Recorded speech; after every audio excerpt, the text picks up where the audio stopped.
Hello, everybody. How are you? Hope you're having a good one. So let me just go ahead and put this back over here. Everything all arranged because I got to get my tarot cards out. Hope everyone's having a great week. I know I'm a little bit late to the table with doing a tarot reading. I like to do them like once a week just to keep up with all things Foodie Beauty. How is everyone? Y'all having a good day? Feel free to come in and hang out and chill and stuff. Hey, Florida Salt and Sass, my Twitter peep. I feature a lot of your tweets in my Twitter peeps reacts. You know that, right? I'm loving all my Twitter peeps. How you doing? Banana Balls. Yeah, we love our YouTube crew, but we also love the Twitter crew as well. I love Twitter. Can I give y'all? I have something to confess. Hey, Luna's mom, I got something to confess. If I want to know if Foodie's stream is worth reacting to, I go to Twitter first. If I'm like, I don't know, man, I don't know, I'll go to Twitter first and see what's going on before I make that call. Hey, Yellow Moon. I'm looking for the cliff notes on the live. You're from Long Beach? Wow. I used to live there. I'm glad I moved out of there. You stopped automatically watching her. Don't tell anyone. I don't blame you. You know what? I don't blame you at all. I don't. Hey, Libra, I know you're in Long Beach, but let me tell you something. If you want to find a cool place with a cool vibe, with rent that won't like take all your paycheck, Albuquerque. Go to Albuquerque. It's a lot cleaner here. It's a lot nicer. Okay. Listen, you're in Long Beach. Come down here, man. Come down here. Come down here. Long Beach is dirty. It's expensive. It's noisy. It's crazy. Garbage everywhere. Come to Albuquerque. You understand? Just do it. Do it. You know what I'm talking about. Hey, Peach Blossom. Denver. No, I'm in Albuquerque, New Mexico. But I know Denver's a great place too. Never lived in Denver though. How much you paying in rent in Long Beach? I'm paying $800 for this place. But you can get a nice one bedroom for like not that much here. I'm telling you, look into it, make it happen. You'll thank me later. Double that. Then you need to move. Don't be afraid to move. If you can't move, get out of there. Get out. All right. Hey, Beverly. Another active hurricane season. I grew up in Florida. I grew up in Tampa. That's one thing I did not miss was the hurricane season. Every year, hurricane season. And if you're a native Floridian, if you somewhere that you've lived there for at least a year, then you should know better. Not to wait until last minute to get hurricane supplies. You should always have like a closet with all kinds of supplies ready to go. Get batteries, stock food. Don't wait till the last minute and then run to the store. That's just stupid. You know, always have something on hand. You live there, you should know better. Just get your butt to the dollar store and stock up. Hey, Marina.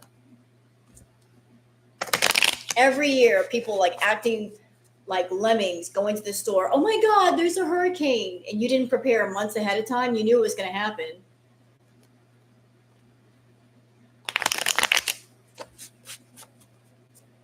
Yo, you're not late. Why are people even bringing up hurricane season? That will just stress us out. Well, it's a thing. Hurricane season for Florida, it's a thing. It happens. You live in Florida, you know what's going to happen. But here's the funny thing. Did y'all hear that there was a hurricane actually named Chantal? They actually named a hurricane Chantal. Really? Do the forecasters know about Girl World? I got questions.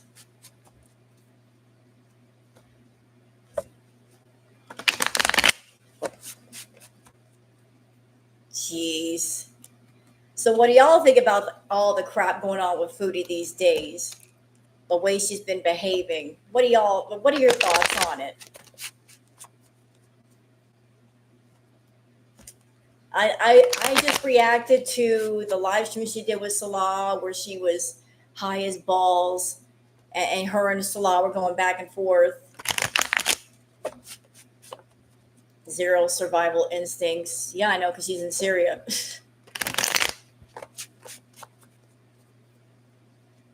I'm in the South. I'm always prepared. You're smart. Like you know the drill, and you are prepared for the drill. Hey, Jenny, no pants. Jenny, put your pants on. Don't run in here naked. Jenny, why are you coming from my chat room with no pants on? You're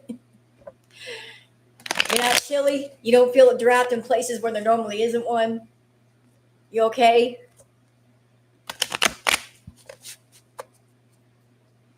I'm messing with you. You're doing the Chantal thing, not wearing pants. I'm in a funny mood tonight. Y'all just gonna have to put up with it. Only Rose gets to strip. That's right. And my stripping is family friendly. Don't forget that. It's fully monetizable. Is that even a word? Monetizable? It don't matter. I just made it up. Oh my God, Steven, the baby talk, I can't. What is going on? Does she have some sick feeder that has the adult baby fetish that is paying her again? What is going on with that baby talk? I can't with that. I can't. It's like, ugh, ick. I need a bath. It makes me feel icky. She thinks it's adorable. It's not.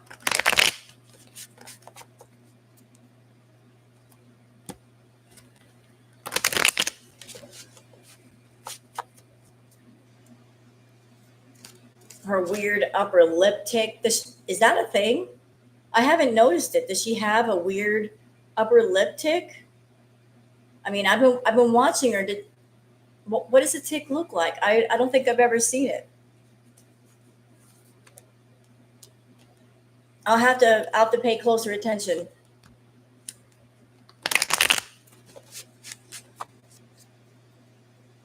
Yeah, you're right. It's not cute.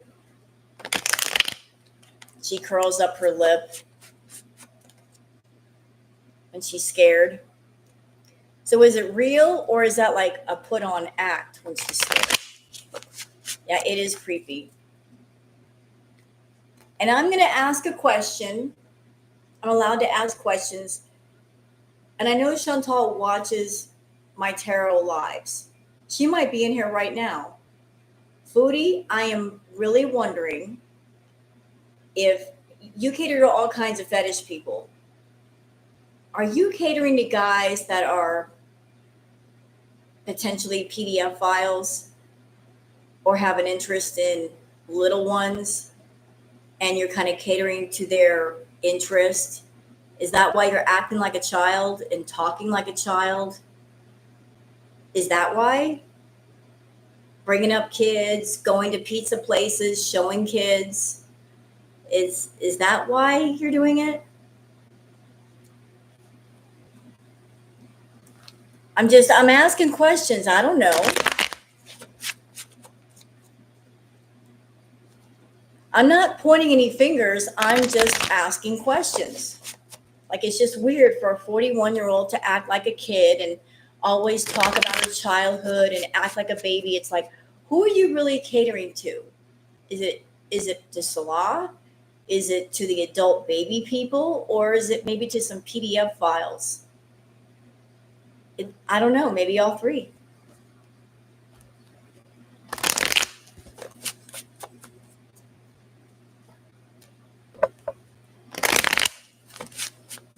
She is a child. I politely and respectfully disagree with you, Beverly. And I say that because it's y'all y'all watch her. Watch carefully. When she wants to be an adult, she'll act like an adult and she'll talk like an adult. But then just as quickly, she can snap into that baby voice and baby persona and baby expressions and then switch back over again. It's really wild to see. It's like a switch that goes on and off. She'll be talking normal, and then Salah walks in the room, and then suddenly everything changes. It's like a switch gets flipped. Yeah, she knows what she's doing.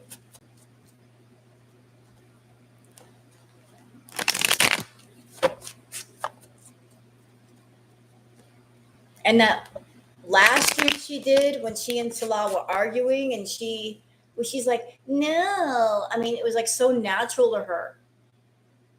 Like she's done it before. Like she's play acted that act before. Hopefully the CPAP doesn't break. Yeah, very manipulative. Very. He's into baby acting. Are you sure about that? I don't think he is. I don't think it turns him on. Somebody pointed something out in the comments, and I never thought of it from this angle. I always thought that the reason why she acted like a baby for Salah was because he is younger than she is. So maybe to be accepted by him, she has to act younger than him to kind of fit in with him. But somebody said perhaps there's another reason, because she's doing the baby talk the way that a mother would talk to her child, like doing like the motherling thing to Salah. And I'm like, maybe, don't know. So I don't know. I don't know with those two.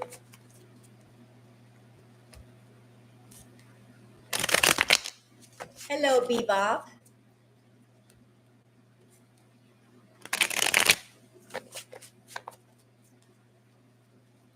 Okay, so let's do some tarot here.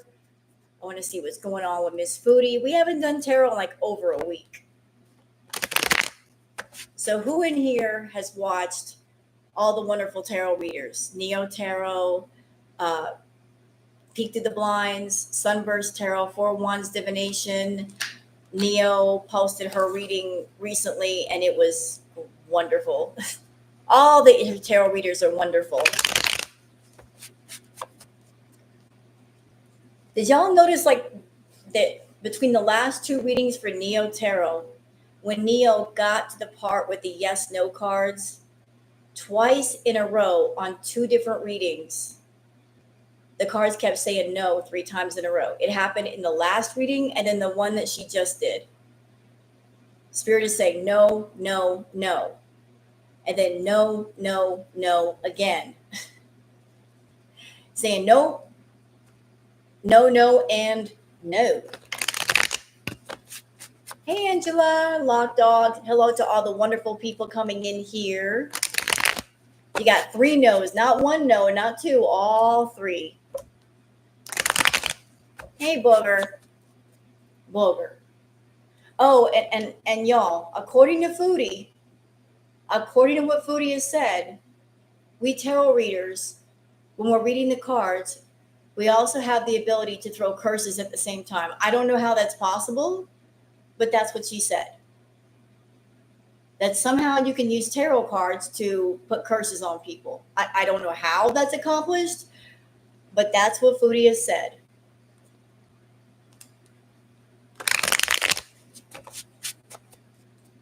I mean, there's a difference between ritual and divination. I don't see how you can combine the two.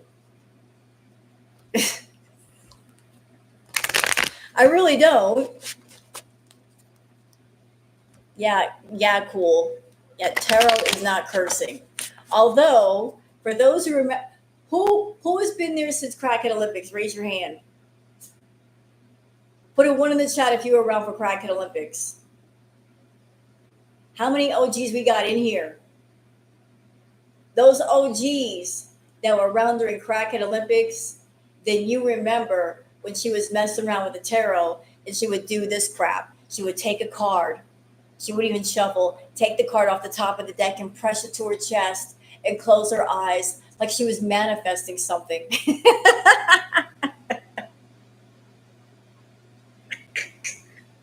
Trying to use tarot to manifest what she wanted.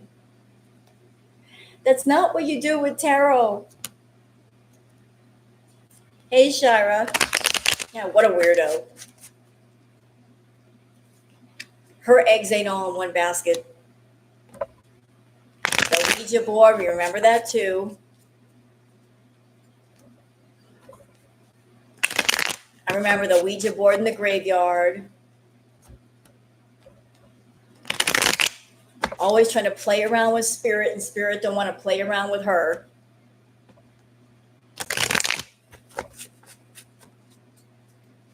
Okay, so I'm just getting the cards all warmed up.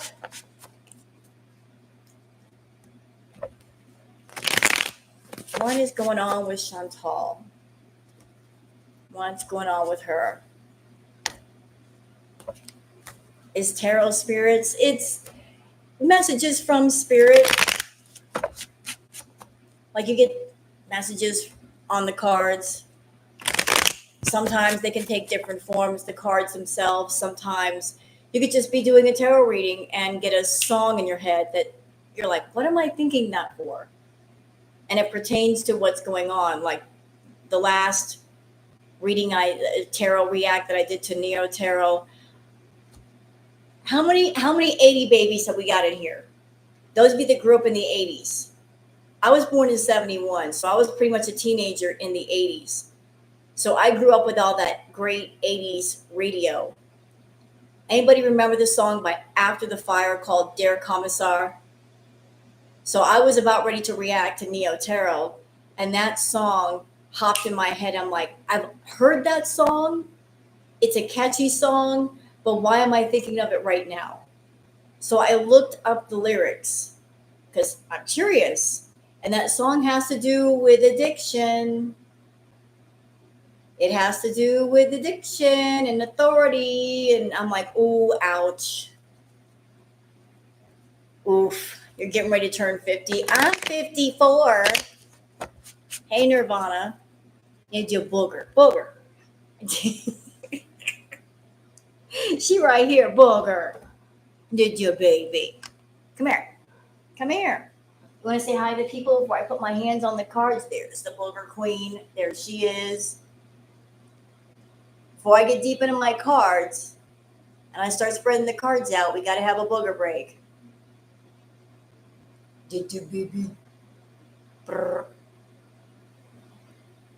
Booger queen. This is my co-host, Booger. You guys know she's been extra vocal lately, just giving her opinions on Chantal. She's not happy about the way that Chantal's treating Julia. Queen Booger that gets me up at 6 a.m. Don't ask me why. I like to sleep in. I get up at 6 to feed her. And she's so cute. You only need a Discord server for cat photos and positive things. You know, Discord can be a great thing. Sometimes it can be a not so great thing. It depends on what you use it for. Yeah, Queen Booger. Y'all look. Is this not the saddest thing you've seen in your life? She's like a baby. Hey, baby. Hey.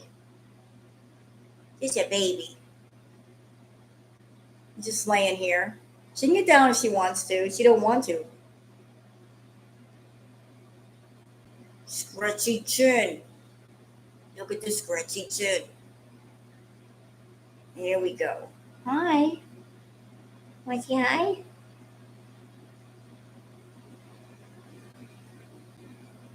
Yeah, well, with the little face. I tell her all the time, you with the little face, come here. I know Nirvana, and I will give credit where credit is due. I was watching No Madness Live today, and she noticed that whoever cut Julia had redone the cut, had trimmed up the fur around the neck because it looked rather shabby. So credit to No Madness Life for catching that. So apparently, I think Salah and Chantal that they cut Julia themselves, and then once people started remarking that it was not a true lion's cut, they went back and redid some of it.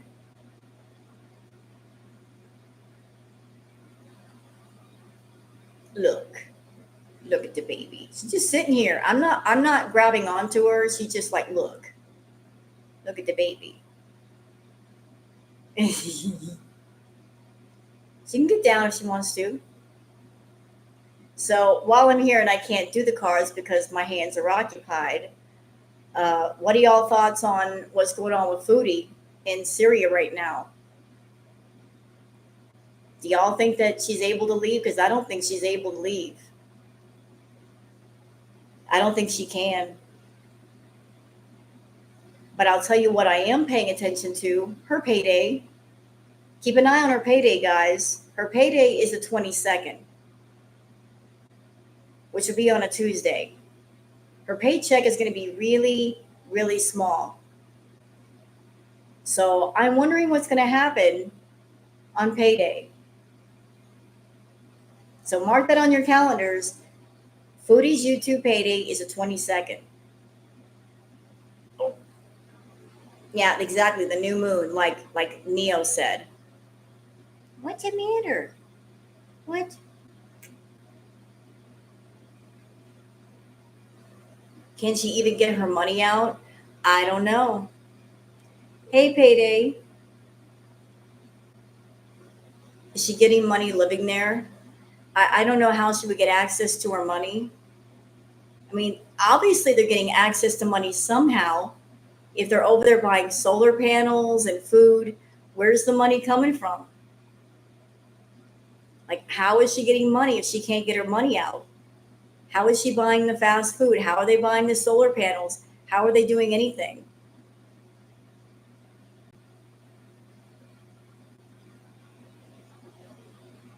Hello, Hale. Can she direct it to Salah's account? Probably. I don't know how they have their finances all wired over there. No clue. There must be a workaround somewhere. I think all the food is going to the upstairs peeps. I think you're right. I think for her to stay there, she said that she's paying for all of the water.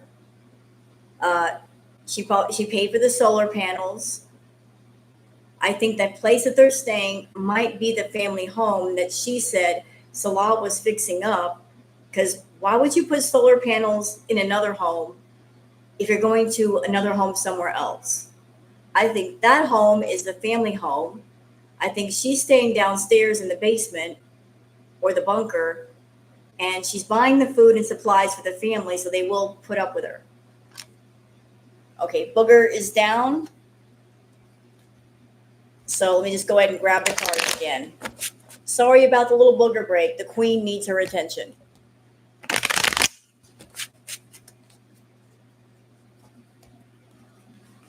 I don't care if she's there, but at least she shares her food or water and electricity. The thing is, Shira, yes, she is sharing, as well she should. But if Foodie had her way, she wouldn't be. She doesn't like to share anything. She's doing it because she has to. She has no choice.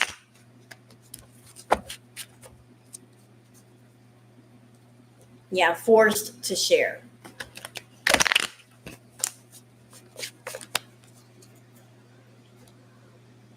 Can I the queen's not done? Booger. What, baby? What? Meow. The queen has something to say. Come here. You got something to say to the people? What? Come here. What? What? Brrr.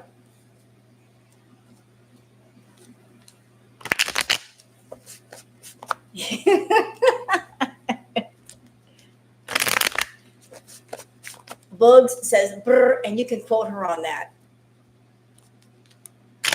That's a direct quote from the Queen. Put that in the papers.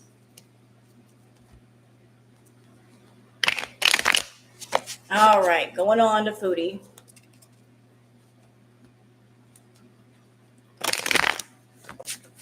All right, Foodie, what is going on with you?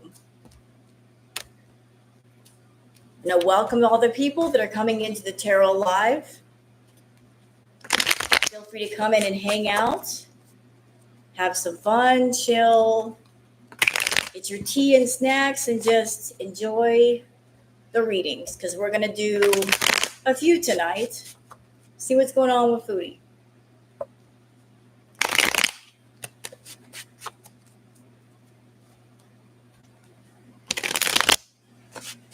Yeah, if you want to hit the like button, you can. I would appreciate it. If you don't want to, that is your choice. I let people do what they want to do. No pressure. Okay. All right, so we ready? Are we ready?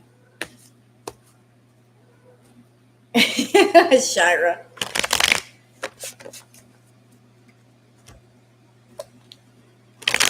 The baby. Not the baby voice. Please, not the baby voice.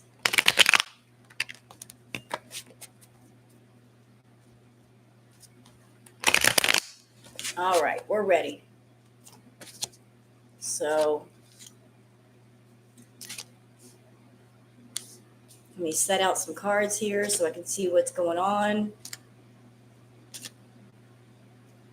Ooh. All right, so first card down is the 10 of Cups. This is what she wanted.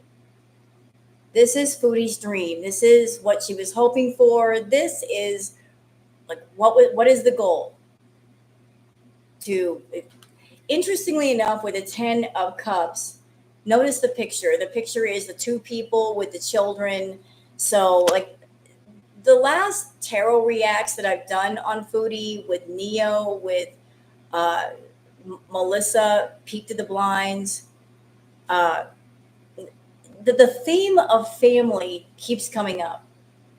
It's all about family, family, family, family.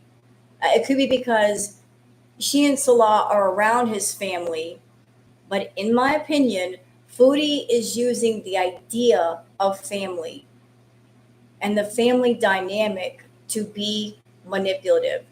She is trying to use the whole idea of family to make Salah codependent on her and to attach him to her, if that makes sense. She's taking the idea of the family dynamic and making it toxic. Like I'm trying to find a way to hold on to you, so I'm going to do it by using your family and creating this false family with you and calling you my family, that sort of thing. Like she's forcing the family dynamic. So, oh boy. I'm also getting off of the 10 of Cups. Oh boy. I feel like notice like you got all the cups in the rainbow and you have the family underneath. So like the money, tossing out the money, paying for things, and there's a happy family underneath this money rainbow. So the family that they're staying with, I'm sure they're very happy to have the extra financial help. But so it's like I can be part of your family and I can be part of your life, and all I have to do is fill up the cups of the money rainbow. Do I have a kitchen? Yes, actually I do. It's behind that wall. That wall, like right next to me. There's this big room. There is a hallway with the bathroom, and then right around that is the kitchen area. So moving on, let's see. So the next card over is we have the Seven of Cups. Ugh. So I'm hearing right now, be careful what you wish for. Foodie went over there with a lot of dreams, a lot of hopes. But they were hopes and dreams laid in quicksand. Like just, there was no solid foundation. It was just, I'm going to go over there with a dream. But she didn't go over there with a solid plan, if that makes sense. I got these dreams in my head, but I'm not really going to make a blueprint about how to make things really happen and be solid and work for me. So it was like she just running off there, like, I've got a dream, and her thoughts are toxic. Her dreams are toxic. They're empty. They're shallow. It was all about what she wants. It was all about indulging. It was about, like, we got the man up here, man. Okay, just what she wants is not meaningful. It is, there's nothing solid in the cup, in any of these cups. There's nothing good in any of these cups. Look at them. There's nothing good in these cups. Nothing at all. Pride, vanity. There's nothing meaningful in any of the cups. All right, next card over is you got the Five of Wands. So, Chantal, are you fighting with the family? I know you go back and forth in girl world, but I think you're fighting with the family. It looks like you're maybe fighting Salah or fighting with the family. There's some kind of conflict somewhere, having to do with money, having to do with what money is spent on, and maybe there's been some talk and discussion about how much you need to spend to stay there, like what's required. I think there might have been some discussions about she needs to spend more money. She needs to spend more money. Like I hear, we got more expenses now. You got to spend more money.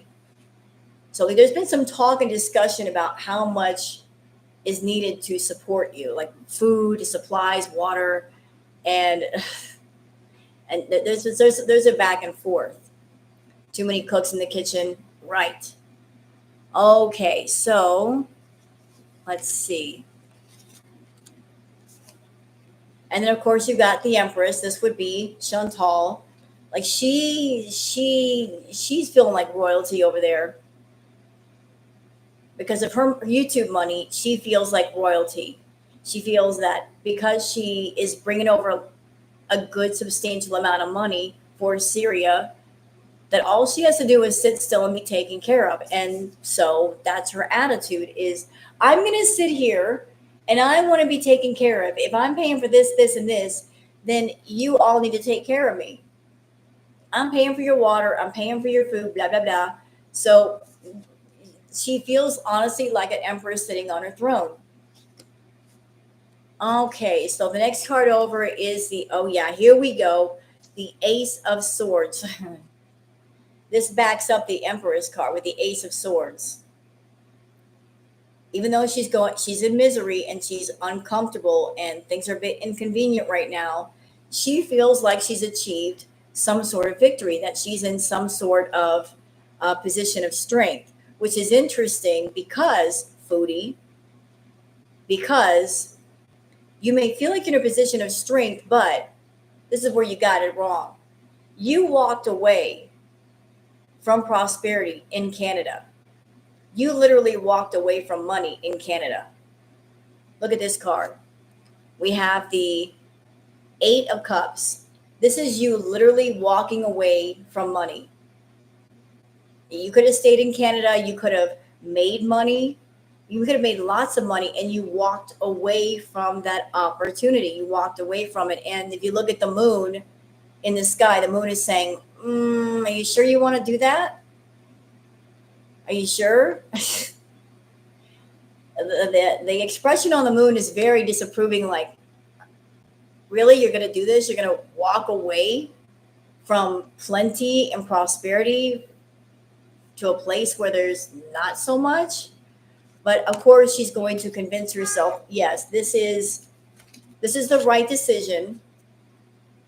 That's how she will lose all that weight. I don't know. Foodie might be the person that gains weight in Syria. Oh, uh-oh. My cards are jumping all over the place. So let's put some more cards down. Oh, boy. Uh-oh.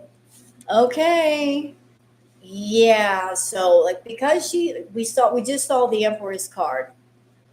So she's feeling very much like a queen on her throne. And Queen of Swords. This is also Foodie.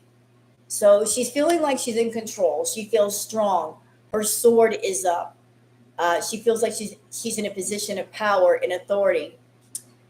Here's where you got it wrong, Foodie. The next card over. Hey, Phoenix. The Devil card. Addiction.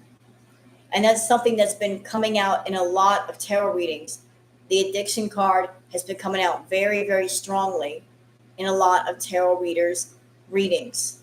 Like whatever addictions that she's got going on, they're being amped up in Syria. I don't know what she's doing, but whatever it is she's doing a lot and more often. Let me expand on that Devil card because I really want to see it. I'm also hearing dependency. What is that? So like there's more of a growing need of dependency with the Devil card. Like she's becoming more dependent on Salah. And I'm being told to tell Chantal this. She's got many addictions. She's got an addictive personality. Salah could be using her addictive personality and the fact that she already has addictions to his advantage. Just getting her to a place where he's like, yeah, take this, and this, because he wants her to be as passive as possible and dependent on him as possible so she won't say no. But let me go ahead and, oh boy. So I just pulled a clarifier for the Devil card, the Tower.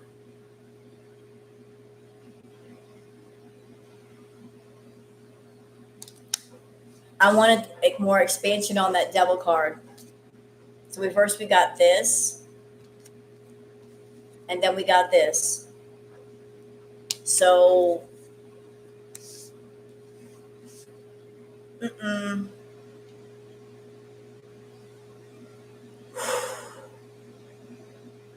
me grab one more.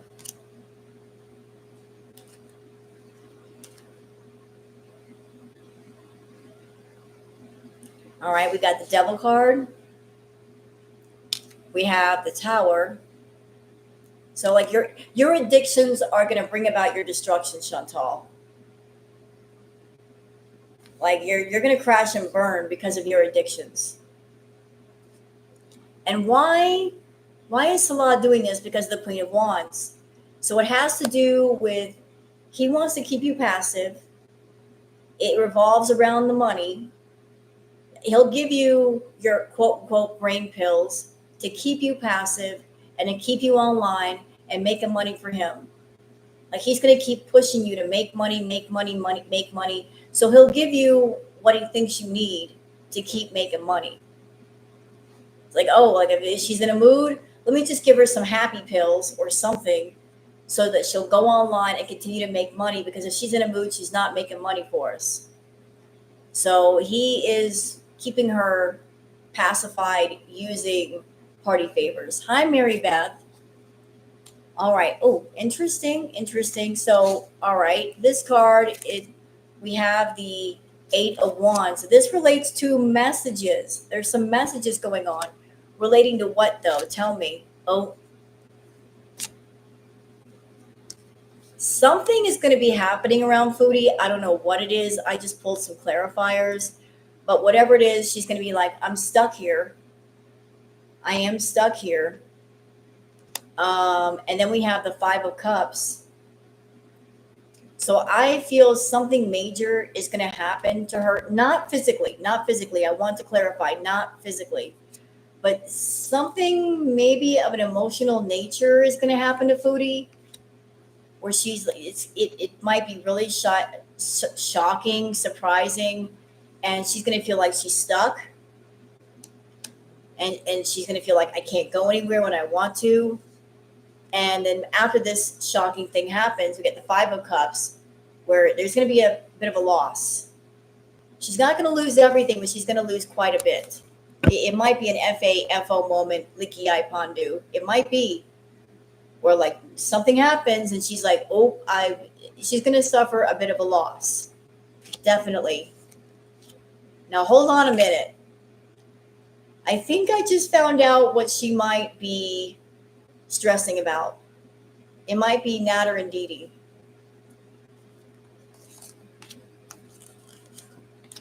So we got messages.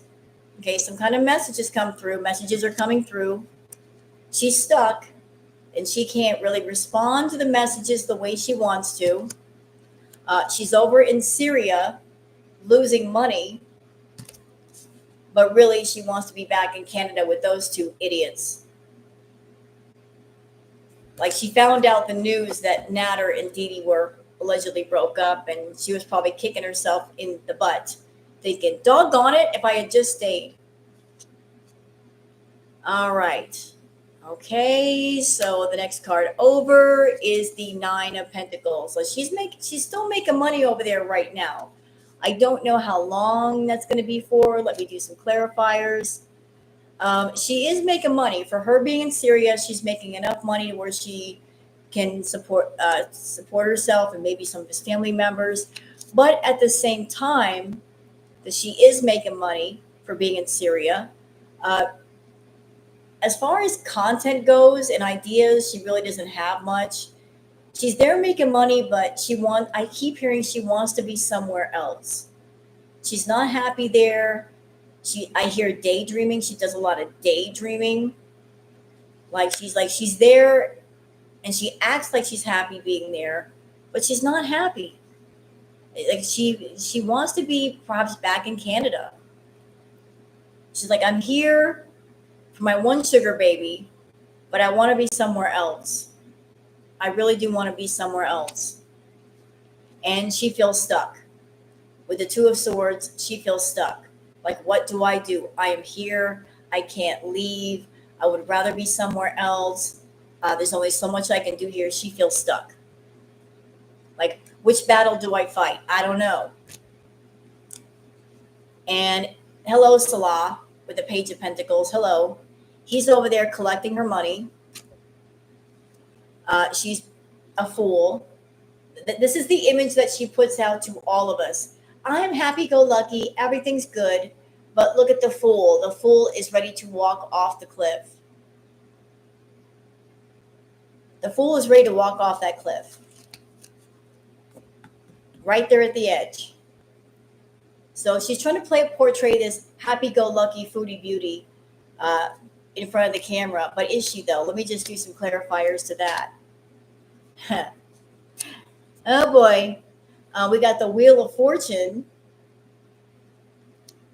So she's putting on a front for all of us. But, okay, with the Wheel of Fortune, can I have one more, please? Ooh, that's not good. We got the Fool card. We got the Wheel of Fortune. And then we have the Hermit. So, okay, let me put these cards down. Let me show y'all. This is what we see in front of the camera. This is the image right here. And this, ladies and gentlemen, is the reality. So, this is Foodie Beauty. This is Chantal Marie when the camera's turned off. That's what it is.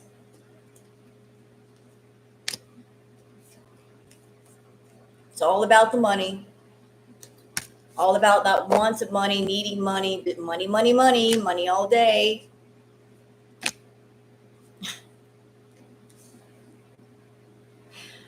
Oh. And I'm going to say something. I think perhaps that Foodie is doing sexy fun time content off YouTube. I really do with the world card. Also for giving money to Salah so that Salah could just stay perfectly still, not work. I know, Leaky. Y'all, don't yell at me. Don't yell at me. That's just what I'm picking up. Don't yell at me. Everybody's saying, ew, and freaking out. I'm just telling you what the cards tell me. That's it. Oh, wait a minute. Hold on. So, Chantal, you're giving money to Salah and somebody else, perhaps Natter.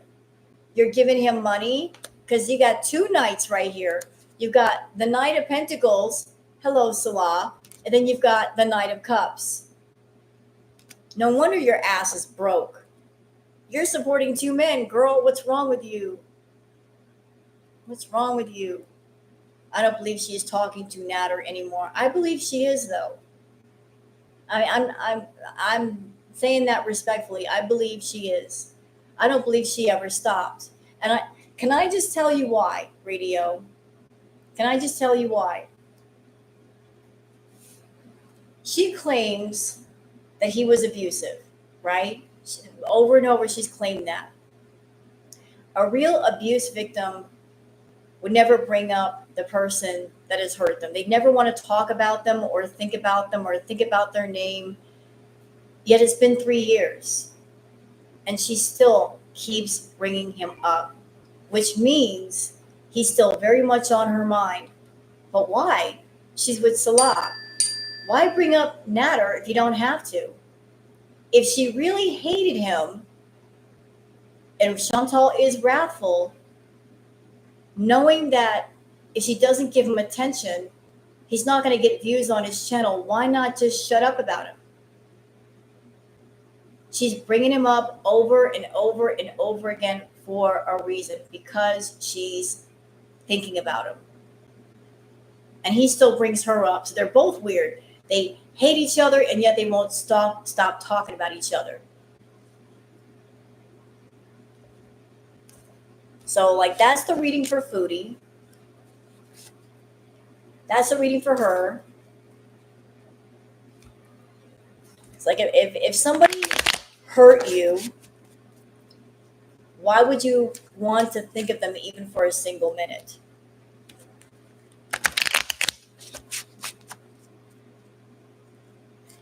That's the story that's being told, Nirvana, that they broke up. Although I have a question.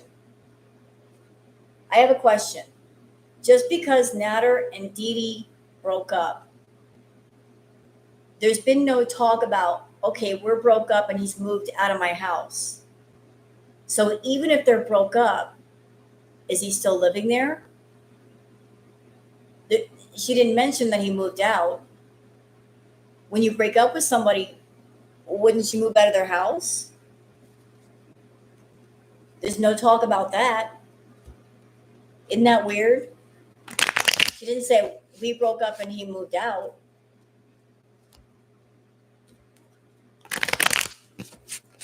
No talk about moving out.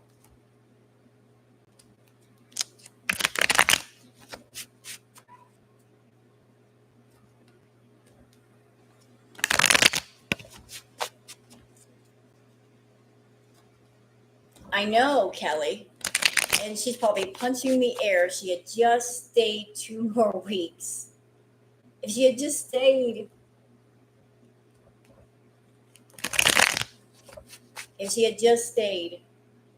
Booger. So, if she had just stayed in Canada, what would be happening right now?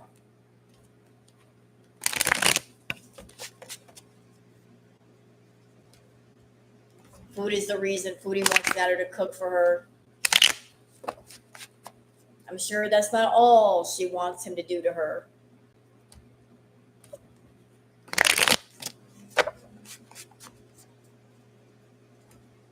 I'm sure that's not all.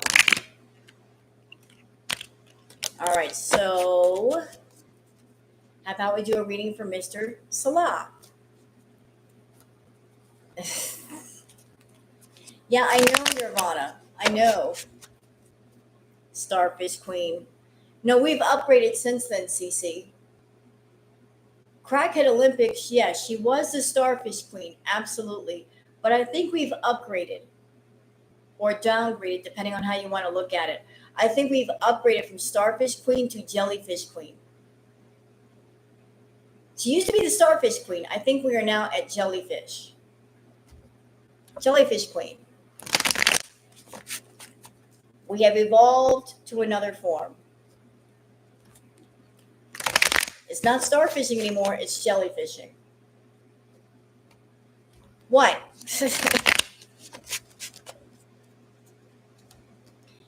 Hello, gorilla.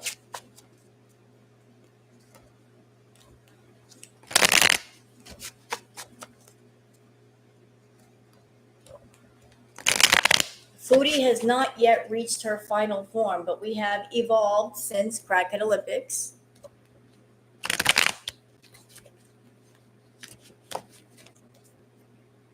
No, she's not happy there, but she's going to pretend that she is.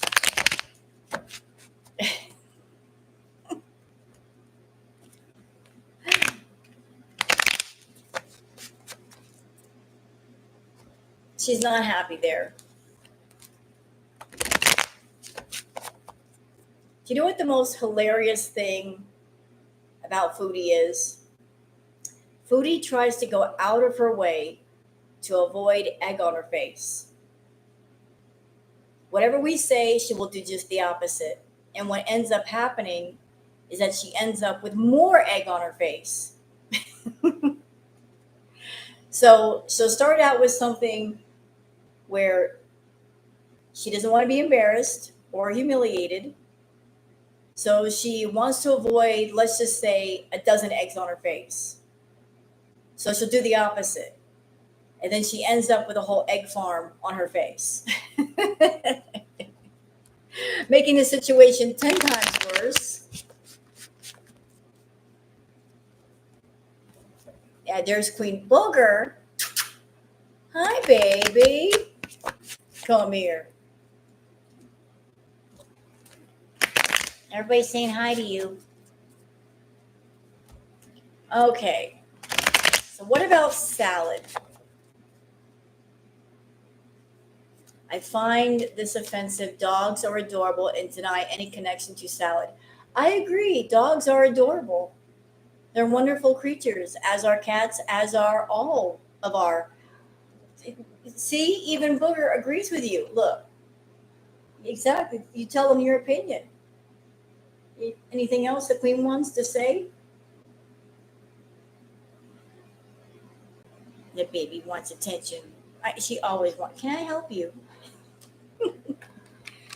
You need another hug? You want up here? Do you? I get leg rubbies? Okay. Yeah, tell him. Right. She's gotten so much more vocal since I got here. She is. She's so vocal.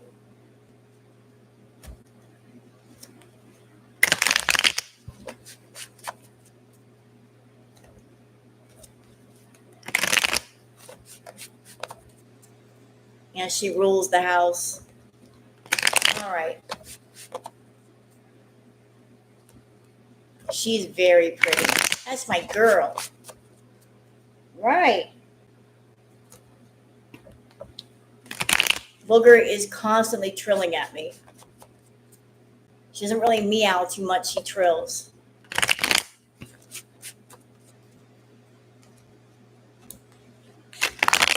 All right. So salad. What's going on with you? I want to see what's going on with Mr. Salad.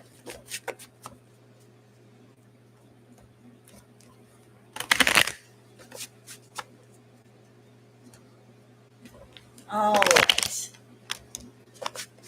She knows you two do have to share the castle. So for those of you enjoying the tarot readings, if you'd like to thumbs up the stream, I really would appreciate it.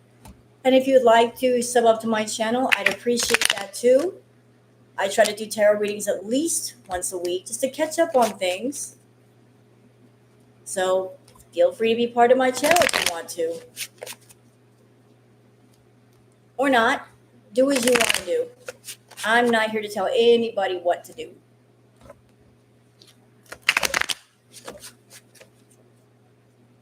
Okay, Salad, what is your point of view with everything? Like, what are you up to, sir? What's your point of view? What are you doing?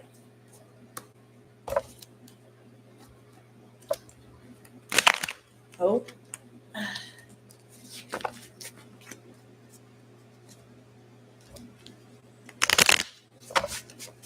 The full-grown bum.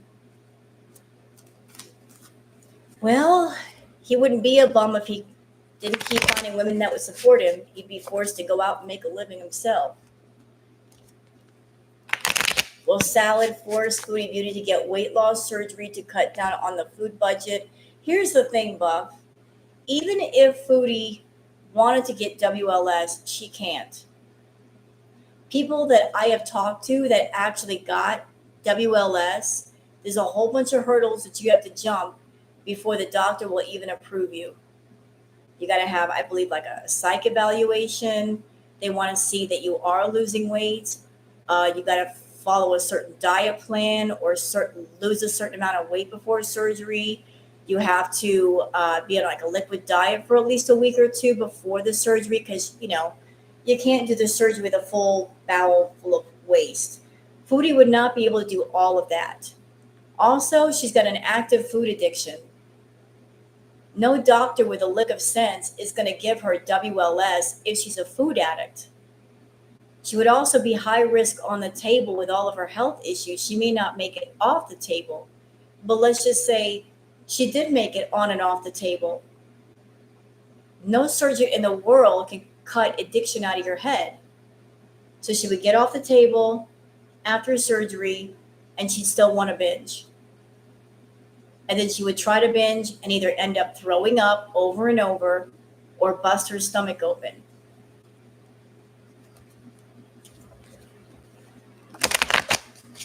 So, the surgery can't fix everything.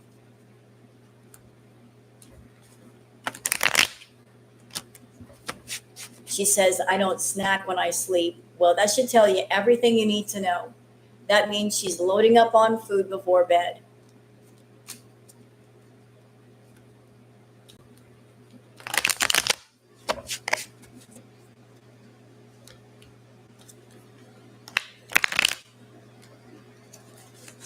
Can I just tell y'all the last live that I reacted to? I think another reason why Foodie was mad when Salah was in the room is because Foodie, I feel, does a lot of sneak eating.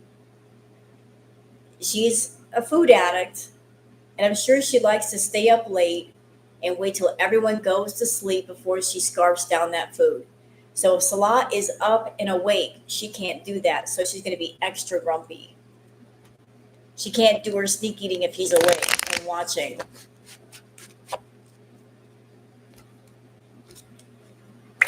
So she was high, angry, hungry, and can't do her sneak eating. She was not having a good day. He might be watching her.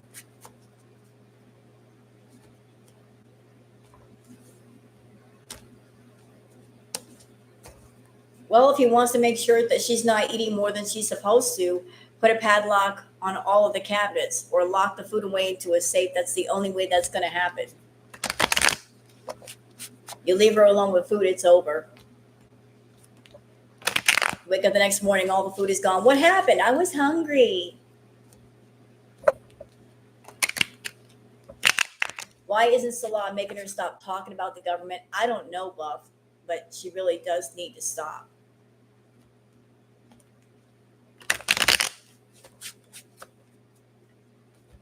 I mean, that's just dangerous and stupid.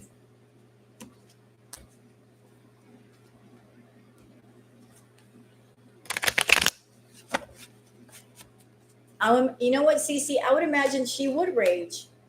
But at the same time, as I keep telling Chantal, the power dynamic has shifted. She used to be in control in Kuwait. Now he's in control. Even if she throws a temper tantrum, what is she going to do? Where's she going to go? She can't pick up her phone and get a food app and like order food. She depends on him for everything. She can't even get access to her money. He's getting more sassy because he's like, yeah, you're mad. What are you going to do about it? Oh, you mean Nina? Hey, Nina. It's Nina. Nina. I know that one. I've seen her in there giving lots of money.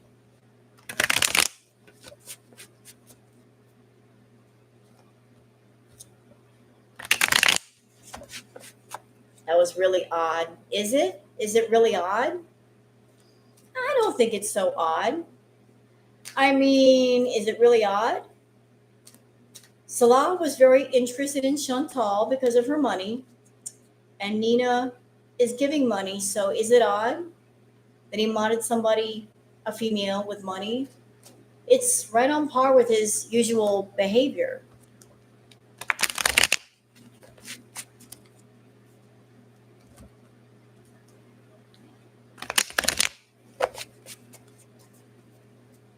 Better watch it, Chantal. I'm not saying something's going on, but Nina's got money, okay? And he's looking to upgrade from you. And he knows at some point something might happen to you. He might be looking for a replacement money bags. You know, he's on the hunt for another pay pig. He's on the hunt.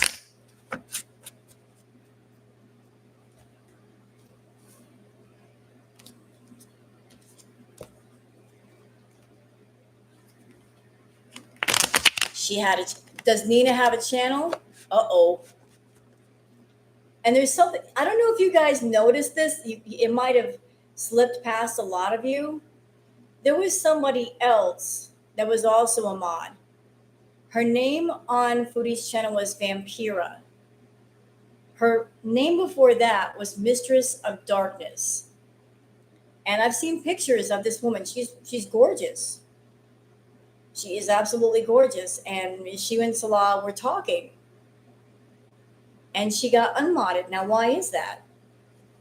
Yeah, the gamer girl, exactly. But Mistress of Darkness was a very attractive woman. And she's not modded anymore. Huh. So Vampire is still in the chat, but she has been unmodded. I'm sure he was having fun in the other room. Pickling his baby carrot.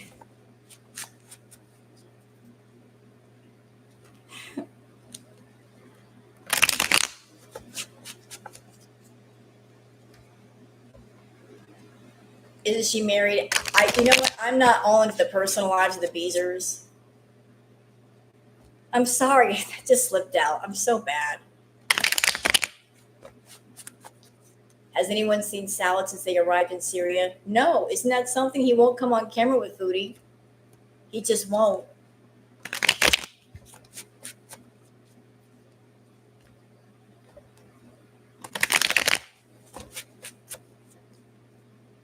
They were also giving Tracy a hard time, so is Salad.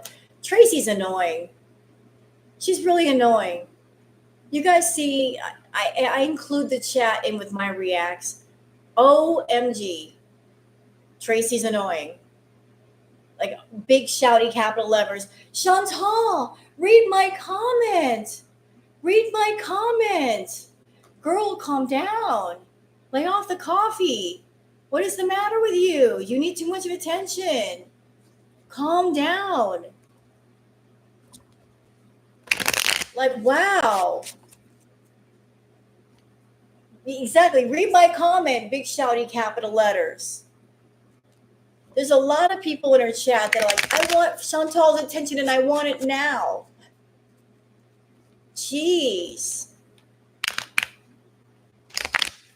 It's Tracy with her scary eyeliner, dude.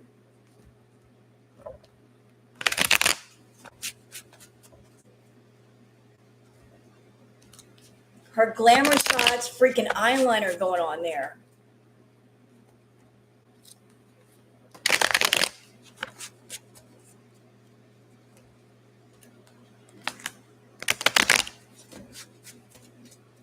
Hey, oranges.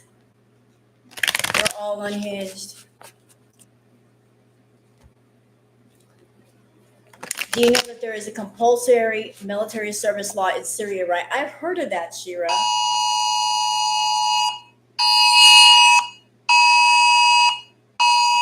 Hey, sorry about that. That's a silver alert for somebody that's missing. That's just my phone giving the alert off. Okay. Sorry about that. Okay. Yeah, that's like an amber alert. So it's a silver alert. Rose, notice me. I'm looking at you. What do you want?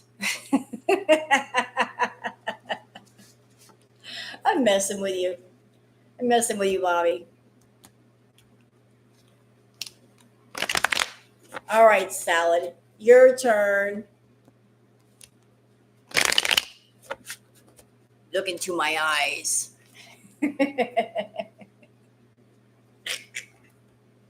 Hey, Susie. Now, y'all are going to do the Tracy thing in my chat. Really? I'm leaving. Stop. Oh, and you're going to do that too? You're going to do like the you know thing? Please don't. Please don't. Am I weird?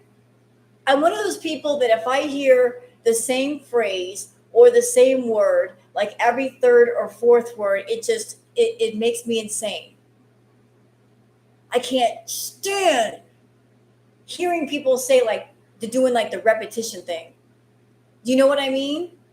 You know what I'm saying? You know? Urgh! Stop it. You're like a broken record. Or like. Every third word is like. I am dealing the cards. I'm doing what I want to do. Don't rush me.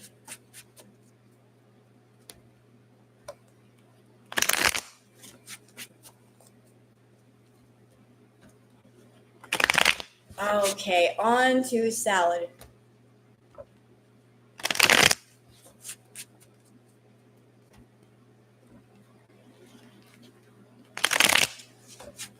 All right, Salad, you're up.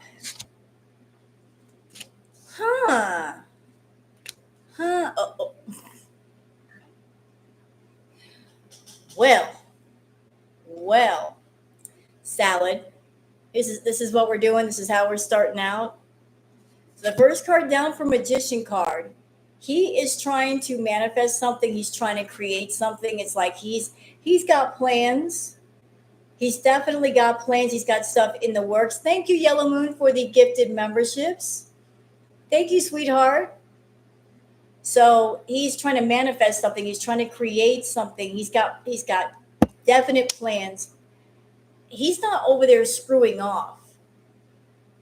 He's over in Syria with Chantal, and he's creating something over there. Like they're putting the money somewhere, or I don't know what he's up to. But it's like he's in the process of like being productive somehow.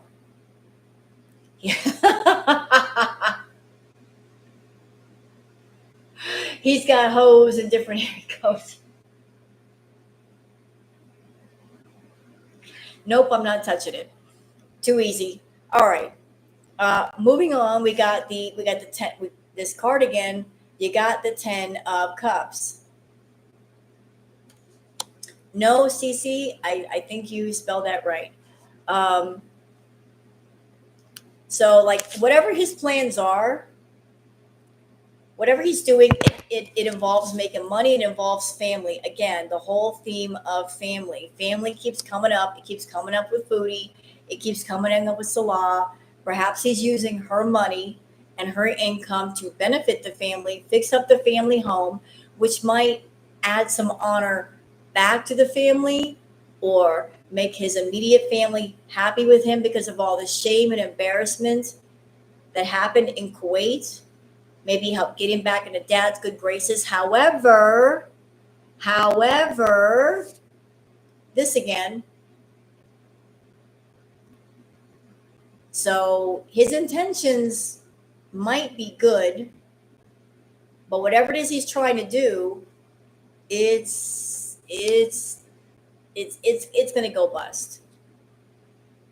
It's gonna go bust real quick. I mean, this is like almost immediate. This is not weeks from now. This might happen very, very soon. I want some more information on that tower card. No. And the tower card has to do with Chantal. It has to do with her. What does it have to do with her, though? What happened? Being foolish, him fooling himself into thinking that he could control her and just keep her there and keep her pacified.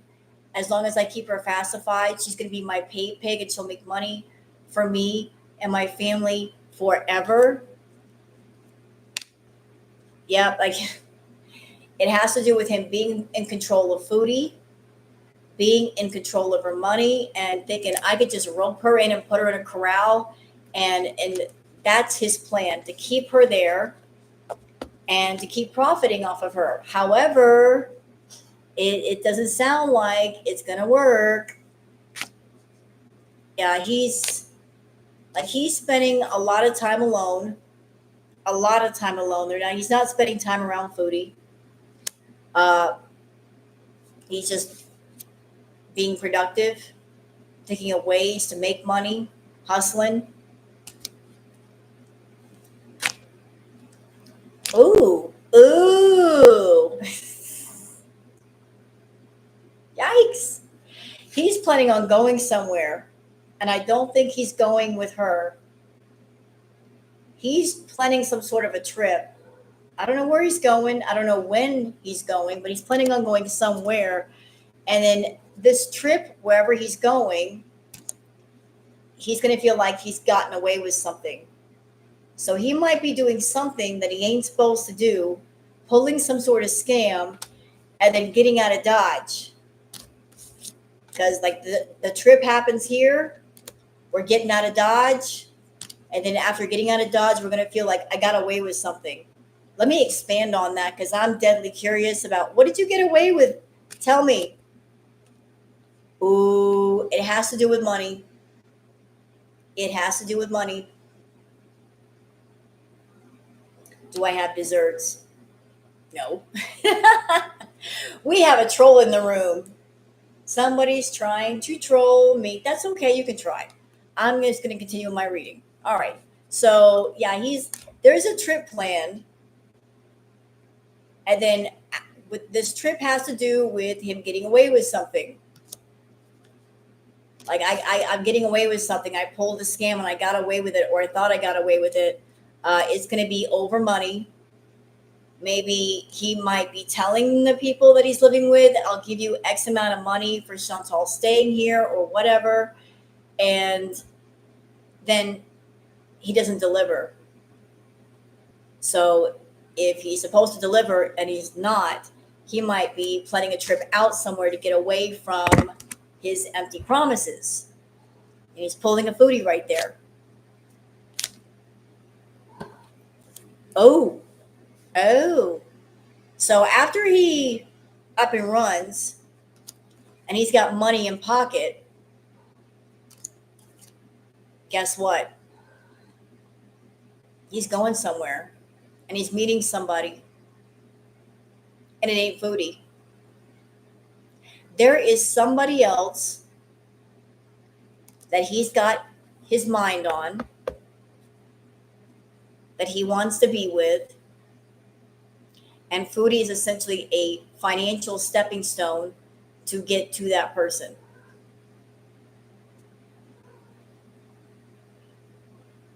Exactly. Let's go.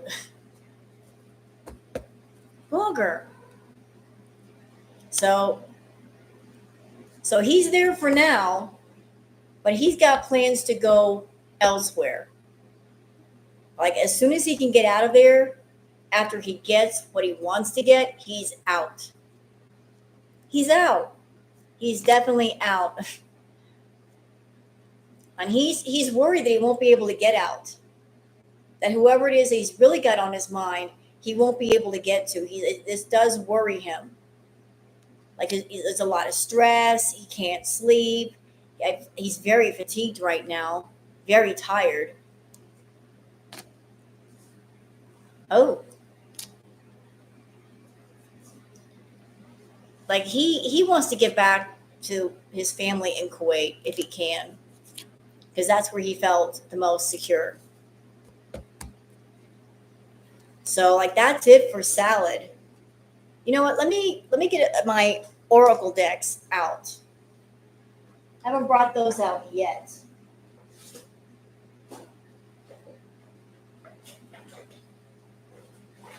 Let's see. Where are the oracle decks? Do. Okay, got it. Hey, Jen, not Jen. So it feels like, just like before, Chantal's got somebody else on her mind. Salah's got somebody else on his mind. They're just wasting time with each other. Like the heart wants what it wants. And they both know that they want other people and they want to be in other places, and yet they just won't let go of each other and make it happen.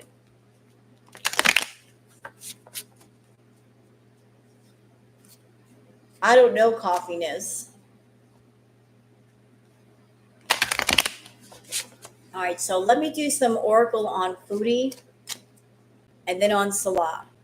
Like, she goes first, though. She got to go first. Hope you guys are enjoying the tarot stream. If you are, please thumbs up. If you want to sub to my channel, please do. You don't have to. But I really do hope that you're enjoying your time here. The kids love her. They're probably hoping that she gives them candy. You know how kids like candy. Maybe some treats or something.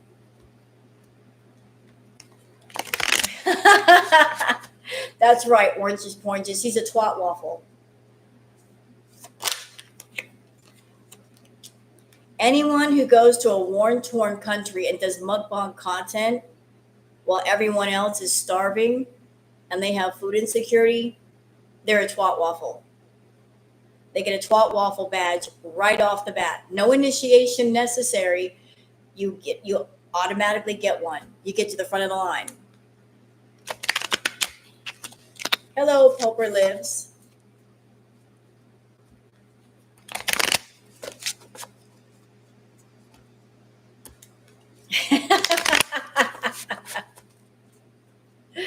I have been well. I'm doing very well. Yeah, that's my name for Foodie, Twat Waffle. She does Twat Waffle.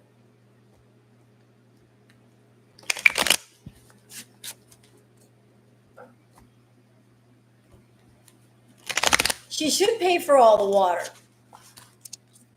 You know, like that's her karma for taking all the water from the kids and the people in the desert when they went out there in that camping site. That's the least she could do.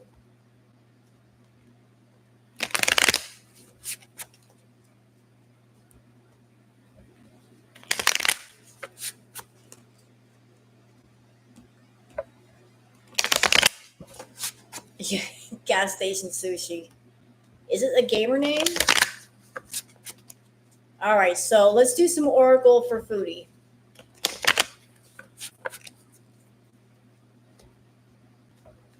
All right.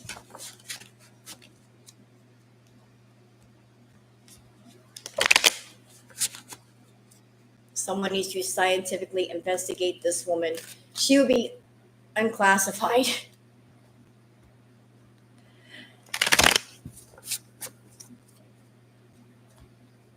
Okay. All right, Foodie. How about some oracle for you?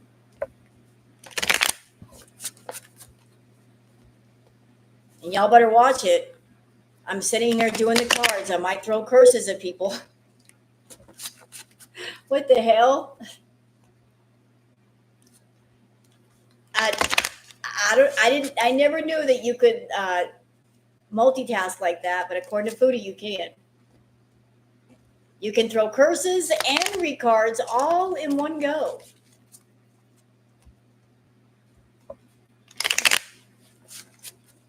Okay. All right, Foodie, how are you feeling?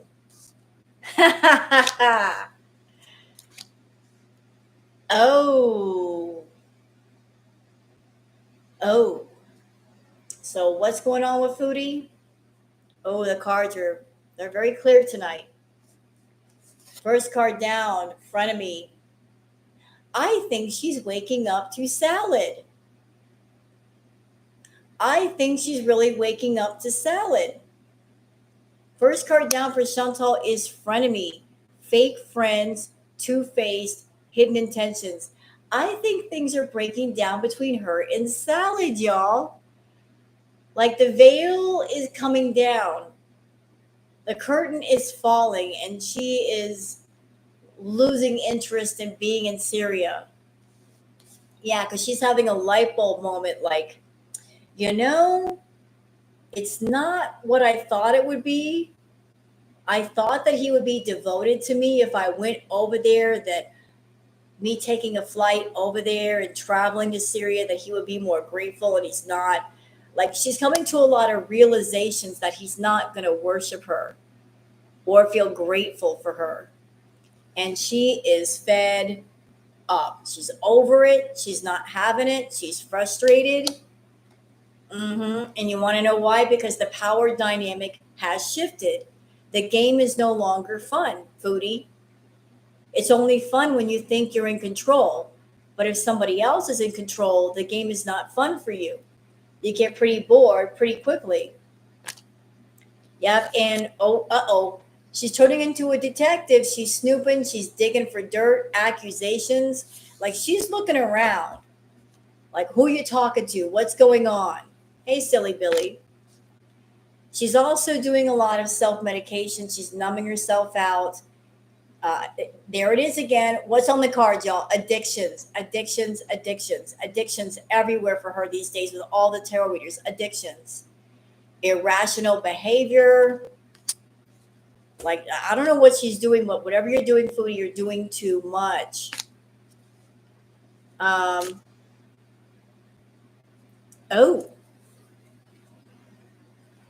And all of this frenemy behavior and numbing herself, she might have a moment where she just wakes up.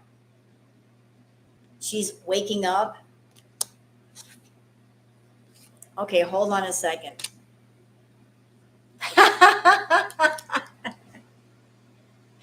What a tangled web we weave when we're looking to deceive. Like, those of you that watch the Neo Tarot reading on Foodie, the Dreamweaver card, in my Tarot Reacts, you heard me say those exact words. What a tangled web we weave when we're looking to deceive.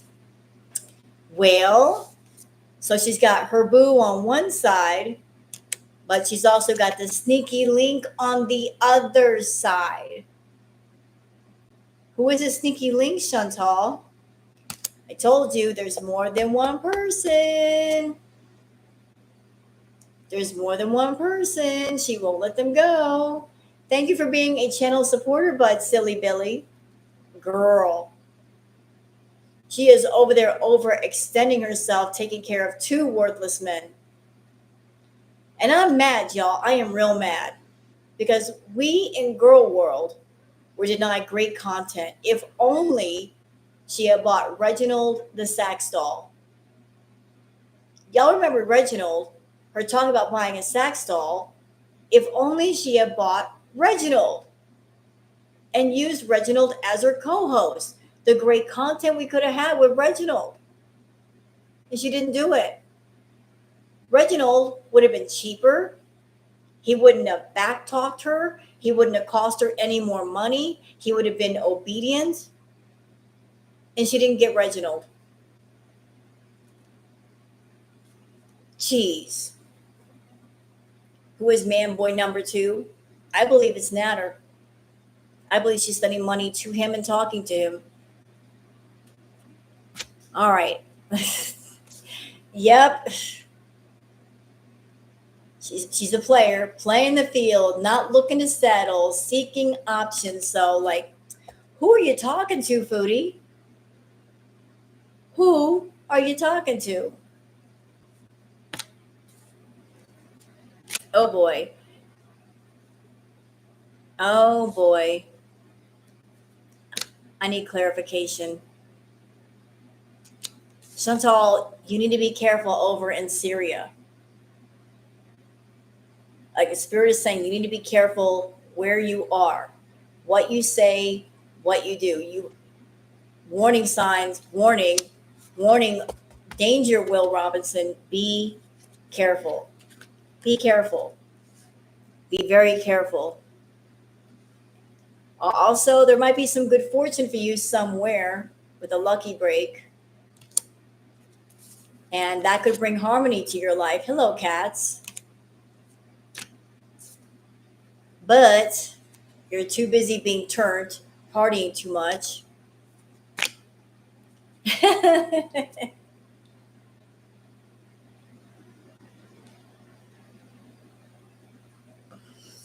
I can't.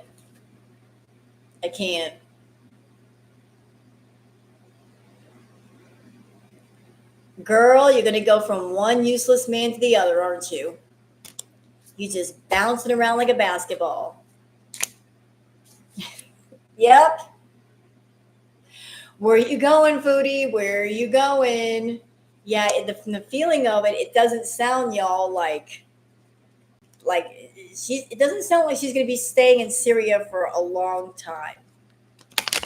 She might be bouncing over to somewhere else soon. Because it sounds like things have already broken down between her and Salad. And you know how she is. Foodie always has to be with a man. If she lets go of one man, she's always got another one lined up. She doesn't know how to do alone by herself. Exactly, silly Billy. So it's like, that's why she always keeps her exes in her back pocket. Like she's always got a backup man and a backup plan. She does have a plan. Yep.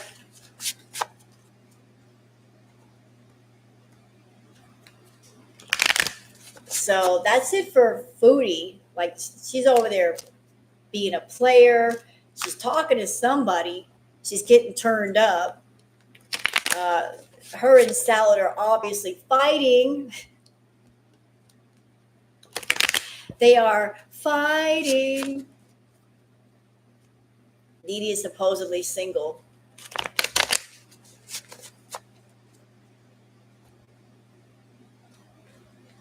Yeah, supposedly. Can I do a reading on the new mod? Let me finish up the oracle on Foodie and Salad, and then I'll look into that. And I know Foodie's ass is in here. I know she's watching. And she's probably, you're doing tarot readings on my mods. I can do tarot on whoever I want. I don't need your permission. All right.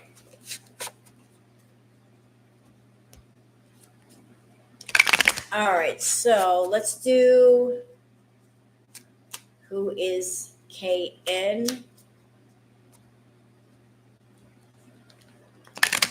I don't know who KN is. All right, so let me do like one on Salad. You know what? Let me see how he feels about Foodie. How is Salad feeling about Foodie? She's got you blocked, of course. That means you did your job well. Well done. If she blocks you, you did well. You did well if she blocked you.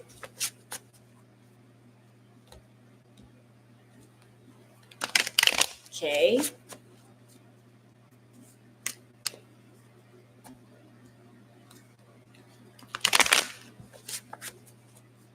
All right.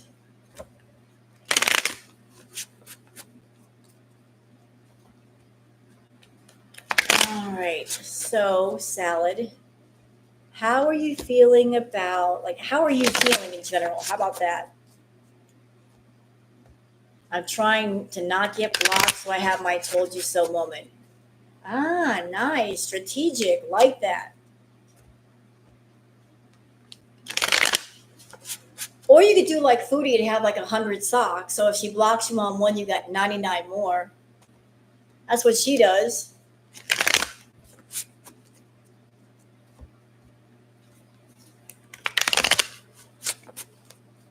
Just have like 99 socks like Foodie does, and that way you're ready to go, ready to roll. Foodie has more socks than shoes.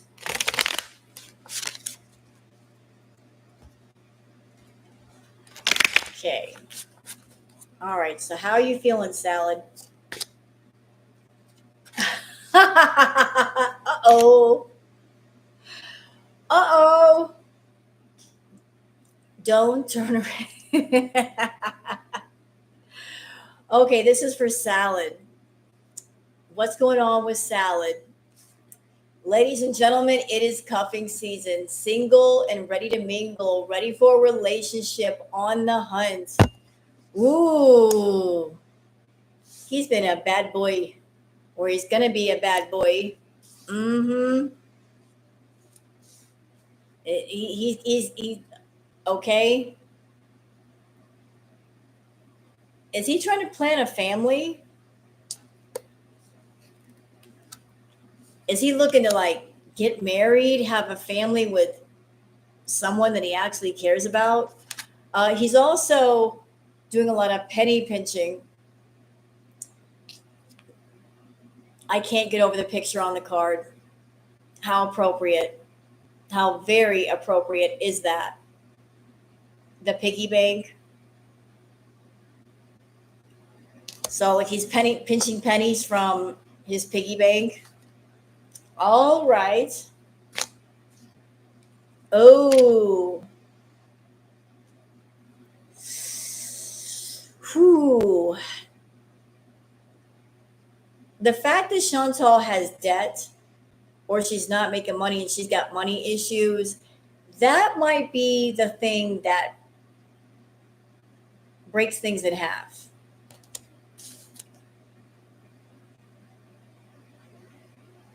Bye, Felicia.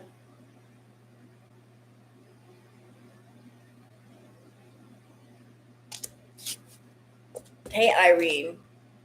Like I said, I am keeping an eye on YouTube's payday for Chantal.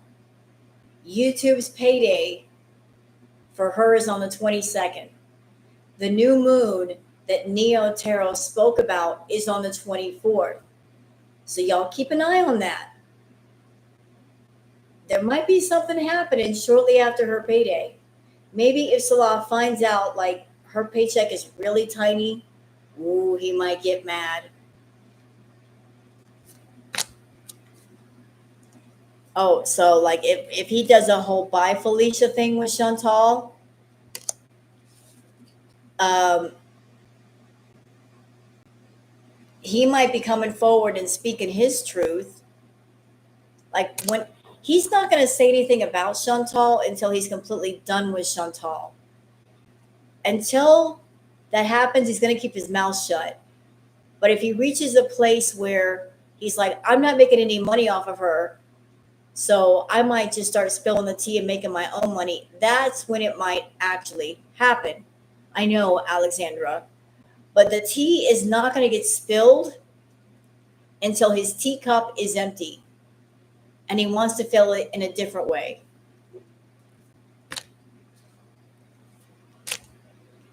So he's, after whatever is going to happen with him and Foodie happens, he's going to be going through it, paranoid. But he's also going to be looking for harmony. Ooh. Whatever he's going to do, he might want to be careful because he's going to get caught. He's really going to get caught. But he's not a careful guy when it comes to his indiscretions. Oh. Then it's going to be an SOS situation. And he might end up with somebody else. So it feels like both he and Chantal, they're already talking to other people. This card keeps coming up. New boo. What happened for both of them? So he's going to be going one way. She's going to be going another way. It's already in the works. This whole thing with her being in Syria is not a forever thing. Again, I'm going to be keeping an eye on the next paycheck. The next paycheck. And yes, I am very interested in the Nina situation. Like I've seen her in Chantal's chat. I know that she's always giving money to Chantal. Do I think it's interesting that Salah modded her? Yeah, I do. Without Chantal's permission, and Chantal didn't like it. Yeah, that looks real sus to me. Like, did he mod her just for the money? Nina, it's one of Chantal's beezers that gives Chantal money. Very supportive of Chantal. Salah modded Nina without Chantal's permission. Chantal didn't like it. She's like, we have enough mods. Like, she likes to keep her circle small. And Salah took it upon himself to mod Nina. I know, I agree with you, Angela. It's not his channel. He had no right to do that. So did Nina demod herself? Did that happen? Did Nina self unmod?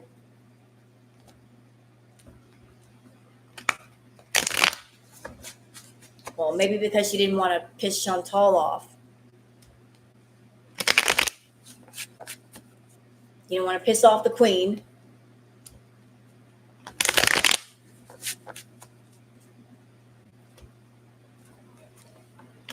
Is she live again? Is she live right now? I don't even know. If she is, I don't care. What am I missing? Chantal coming on live being high. If she's live right now. I'm not missing much. I'm going to wait till tomorrow. I don't even care. If this were Crackhead Olympics, I'm sorry, guys. I'd be like, I got to go. I got to go cover this, but there's no urgency now. She comes on live. She's boring. She's high. She rambles. She eats. I'm not missing anything. Right. If this were Crackhead Olympics, I would be leaving faster than a beanbag in a hurry because there's worth something covering, Foodie. But not right now.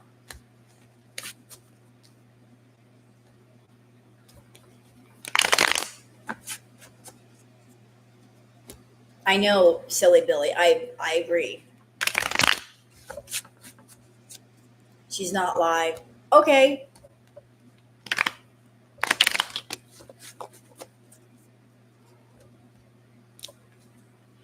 Vulgar. Oh, y'all seeing this over here? The queen is summoning me. What? Yes. What, baby? What? Can I help you? All right. Hey, can I recommend a fun channel for all of you? Like it is It's hilarious. I love this channel. The channel is called Rufus the Bull. I put the link on my community tab once. Rufus the Bull. Y'all go check out that channel. It's so funny. I love Rufus. Rufus and Redford, they're both a couple of bulls. They get into it, but Rufus has attitude. I love watching that channel. Yeah, Rufus the bull that if you want him to do something, you can bribe him with one oatmeal cream pie.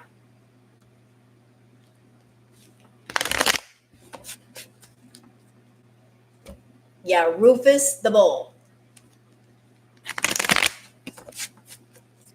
And they have other cows on the farm. You've got Roxanne. You've got the babies from Rufus. But Rufus is funny. Like there's one clip that I watch over and over because I just think it's awesome. To describe the clip, so the guy who owns Rufus in Redford, so he was out in the field doing something, and Redford, who's another bull on the farm, Redford bulls will chase you from tree to tree. So the guy's like, I don't want to run tree to tree this morning. So what does he do? He calls out to Rufus. Rufus is the bigger bull, and Rufus is across the field. So he's calling to Rufus, and you hear Rufus from across the field call back like a Viking war horn, like several times. Like that, what a flex to be a farmer that you got a bull as backup. So he's calling to Rufus across the field. Rufus is calling back like a Viking war horn, and then here comes Rufus just ambling over and eyeing up Redford. And then the farmer gives him an oatmeal cream pie as a thank you. I was like, what a flex to have a 2,000-pound bull as your backup. And Rufus just ambles on over, and Redford's like, I ain't doing nothing. I ain't doing nothing. I'm just standing here. And Rufus is like, yeah, you better stand there. You better recognize who I am. I'll put you on your back. Yeah, he does hate the truck. And he snorts at the farmer. He'll like give him the side eye and snort at him. All right, so we're doing one on, it's funny, Rufus the Bull. Just look up Rufus the Bull. You'll find it. Rufus is a character. That's a cow that I need to actually get behind. A real cow. Yeah, because Redford and Rufus kept getting into it. In my opinion, I think it's because Rufus and Redford don't have enough cows for each of them. Maybe they need to get a few more cows for Redford so Redford can have his own little herd and Rufus can have his. Yeah, the farmer, he loves those bulls. But they're always getting into it. And Redford usually loses because Rufus is bigger than he is.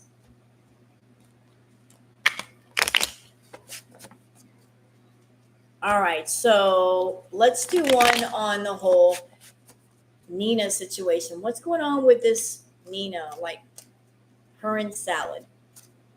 What's going on with her and Salad? Like, you know what? I'm going to ask a better question. Why did Salad mod Nina? Like, what were the motivations behind that? Like, why was he like taking it upon himself to add different mods? I want to know. I'm nosy. And you know, right now, Foodie might be watching and she just leaned in a bit closer because she wants to know too. She hates the tarot readers, but she'll take the gossip. She'll take the insight. She'll think about it. Hi, Foodie. I know you're here, bitch. You never want to admit that you watch, but you do. We are your guilty pleasure, aren't we? Yes, we are.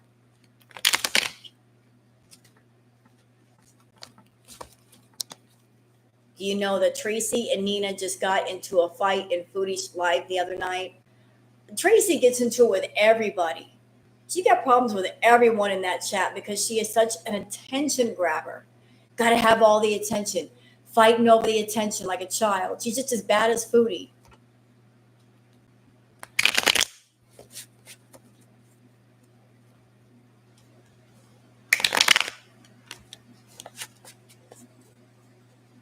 Yeah, exactly. Miss Notice Me Nancy over there.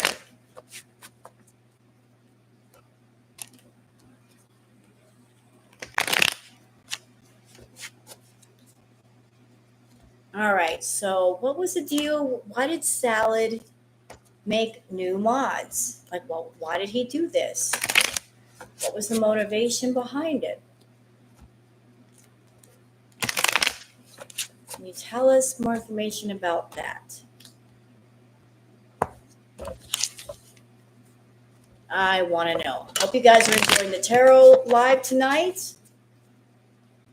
If you want to sub up to my channel, please do so. I do tarot readings like once a week, as well as my reacts. If you want to give a thumbs up to the stream, thank you very much for doing so. No matter what you do, if you're here, I just want you to enjoy yourself.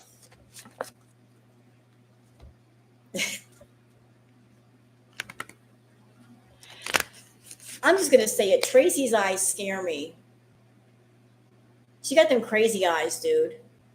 Tracy's eyes scare me. Like, the lights aren't on behind those eyes. Like somebody left the light on, but then the bulb broke. That's the impression I get off of Tracy.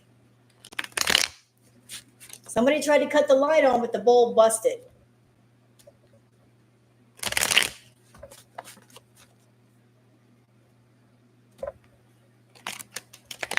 Okay, so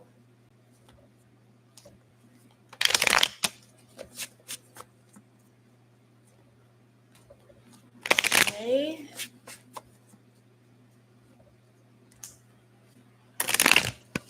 What was the motivation with that?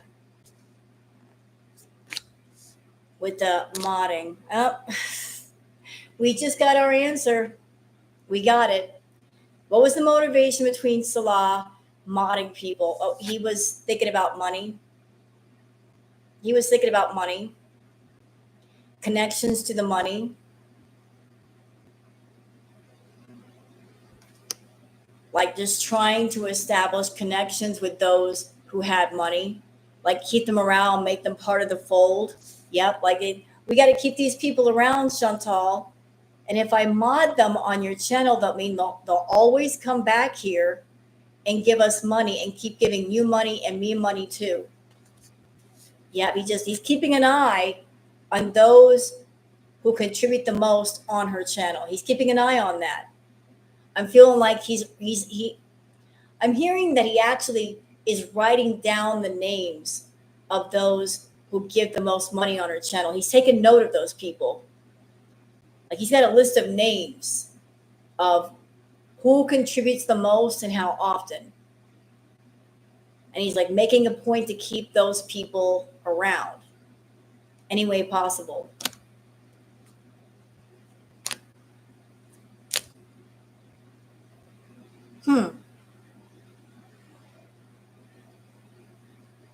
Yeah, it's all about making a network of success. You know, like we got to keep all the cups overflowing and full. So I'm hearing that the people that are going to her chats that are regular viewers, he doesn't look at them with much importance.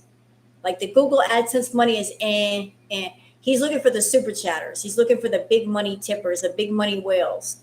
So it's like each one of them is a potential cup to him that will overflow. It's like, let me just attach a string to that person and pull them closer. So let's make them a mod so they'll always be here. Now that's an interesting card for this spread. I would like an explanation. Can I have one, please? Hmm.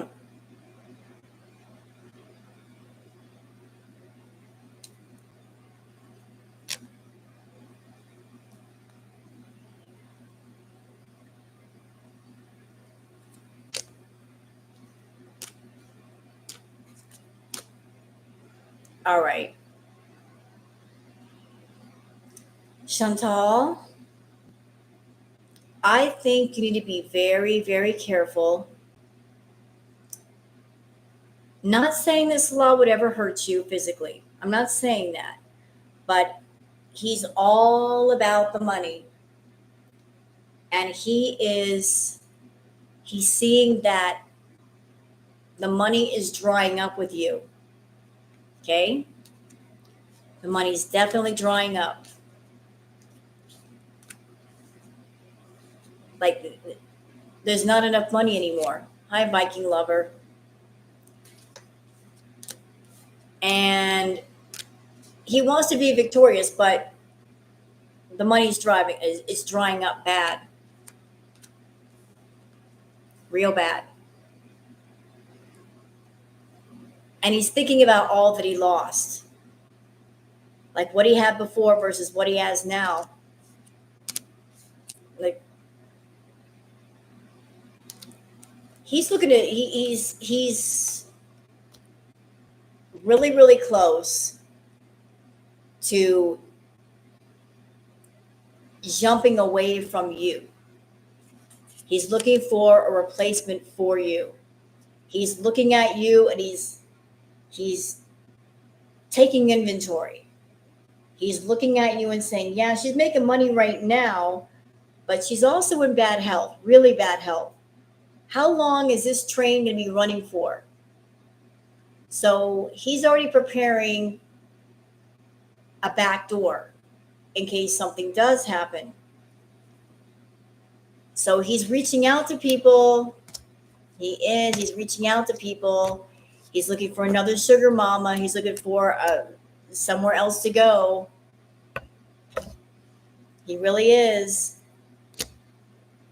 Yep.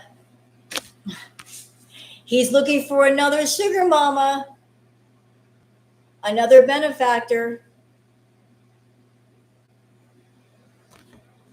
because he wants to keep that free and easy lifestyle. For now, Chantal, what you're making is sufficient until it's not sufficient anymore. And your next paycheck, I'm wondering how things are going to go. But as long as you keep him in the free and easy lifestyle, he's okay.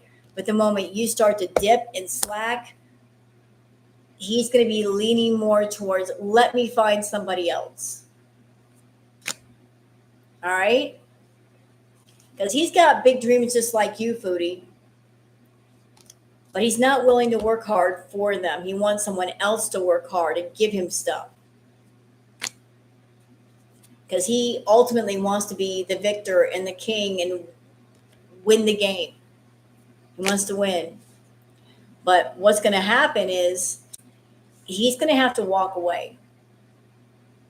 He's going to have to walk away from you.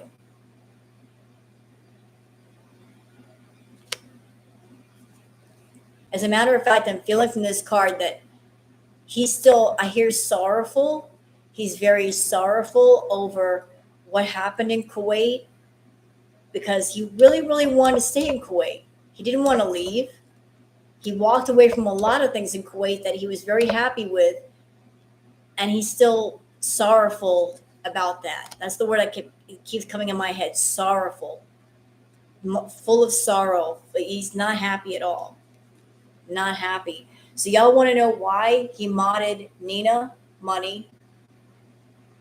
He wants the people that are mods to all of them to be big money whales. He wanted a whole system of if you're a big money tipper, you get a wrench.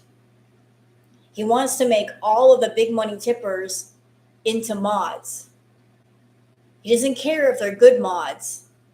He cares about those connections to those who are spending the most money on Chantal's channel, trying to ensure that they'll spend even more money. Does that make sense? So it's not about, oh, you're a great person and you seem to have a great temperament. You'd be great as a mod. It's about, do you got money?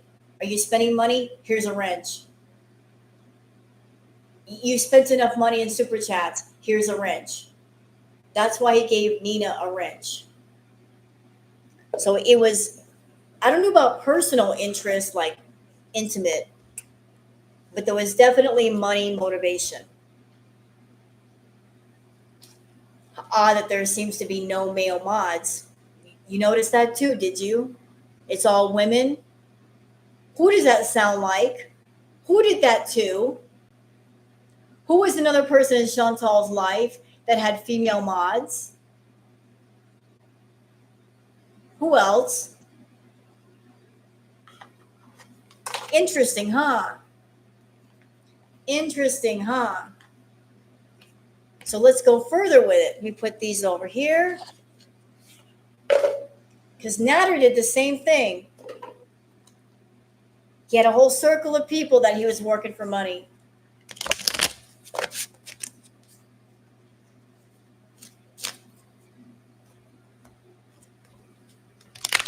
Right.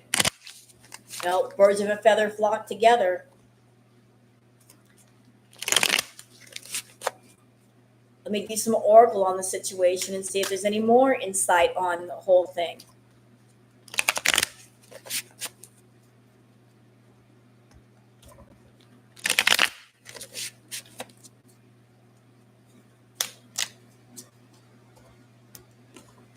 Okay.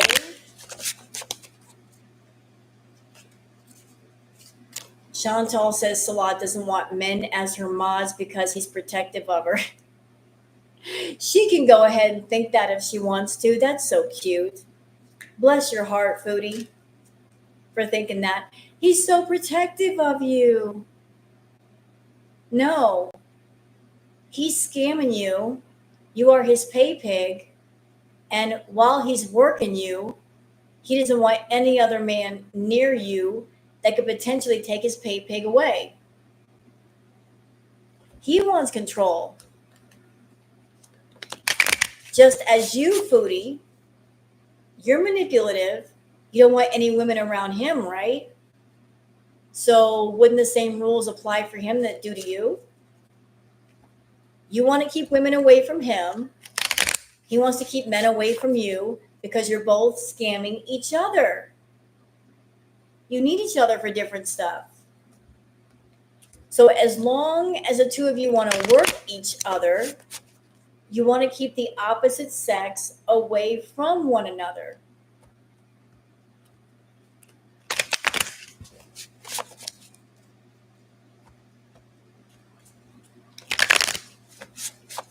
So let me just do some oracle on this.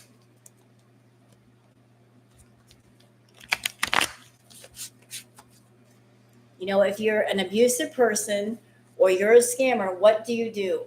You isolate the target to get them fully under your control, to get the most out of them. You don't want any outside influence or voices or thoughts or opinions interrupting your game. Because those outside voices might make the difference between winning and losing.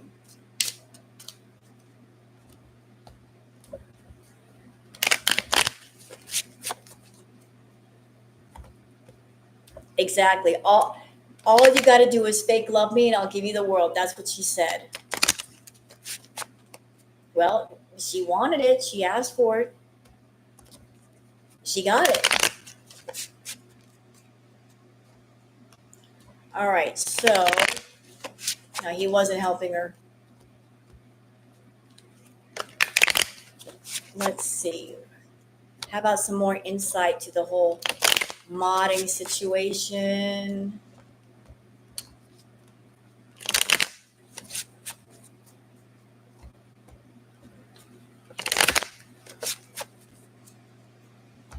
I'm going to see how Foodie feels about that. How does she feel about him modding in her channel? Huh. Let me reshuffle that. Oh. Yeah, Foodie is something else. We don't know what. We just know she's something else. What did you have for dinner? A sandwich. I wasn't that hungry. I just wanted a simple sandwich. I ain't got to eat the whole doggone fridge.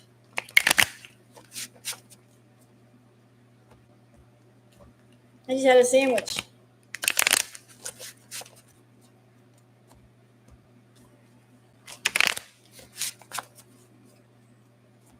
Okay. How does Foodie feel?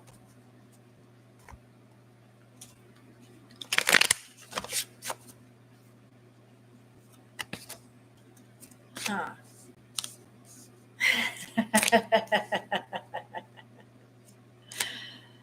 Uh-oh. Uh-oh.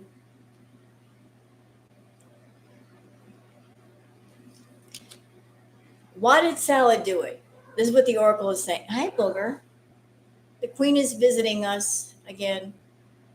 What did he do it for? Hi. You guys hear her? Do you hear this? You hear her trilling? She's real quiet with it. Booger. Booger. Uh-oh. You're going to jump on my lap. I can tell. What? Well, come here. What?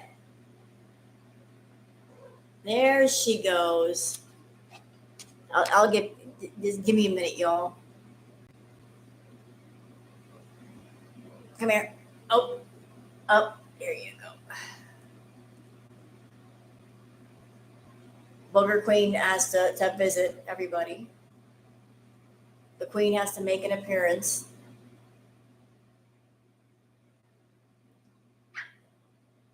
You gonna curl up? What are you doing? Here we go again. Oh. This is my life.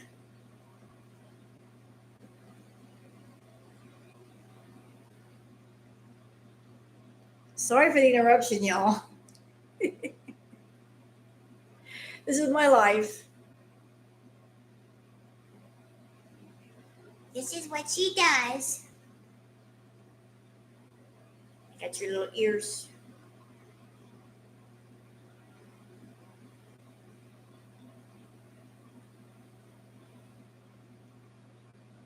Your cat doesn't try to claw your eyes out to get away from you. I thought that's what cats did. Well, when you're not their person and they don't like you, they might. But I am her person. And she loves me. So she's not going to claw my eyes out. I don't think she'd want to do that because if she clawed my eyes out, how could I give her her cat food? I mean, it's practicality here. If you claw out the guardian's eyes, then they can't see to get you the cat food. Yeah, poor Julia.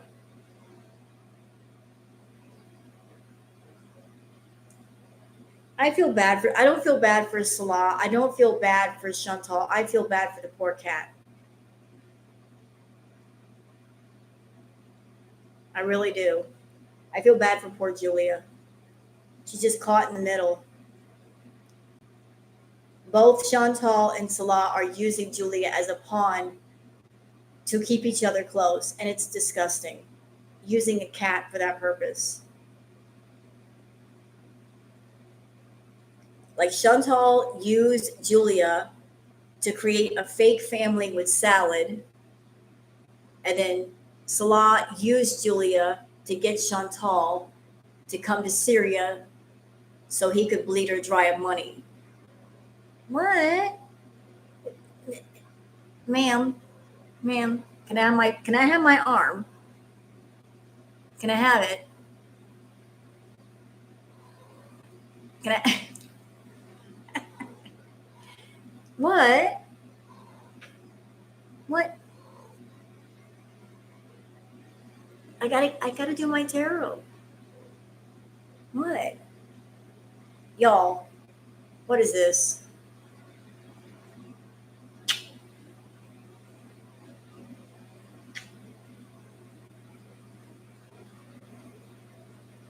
This the baby. I know. All right, I'll do the tarot one-handed. I guess I have no choice. So the cards I put down before Booger hopped on up here. Doggone it, I'm spilling everything. Oh no, Booger, I love you. You gotta get down, baby. I can only do so much. I'm sorry. Okay. All right, back to the tarot. So, why did he mod Nina? Well, again, for the lucky break, keeping the money close, thinking that this is a good system. I can add more mods, and if they're all big money whales, then that'll keep them around and they'll get more super chats. But, there's some lipstick evidence. It looks like Chantal did not like it. She got jealous. She was insecure, very insecure. And she immediately got fed up with it. She's like, "Oh no, no, no, no! We're not having it over here." Uh, that's interesting. What is this? Chantal freaked out because of things that have happened in the past with Salah, having to do with lust. I mean, this is her freaking out. Uh, she was immediately thinking about the whole Kai Bella situation, and she did not want a repeat of that.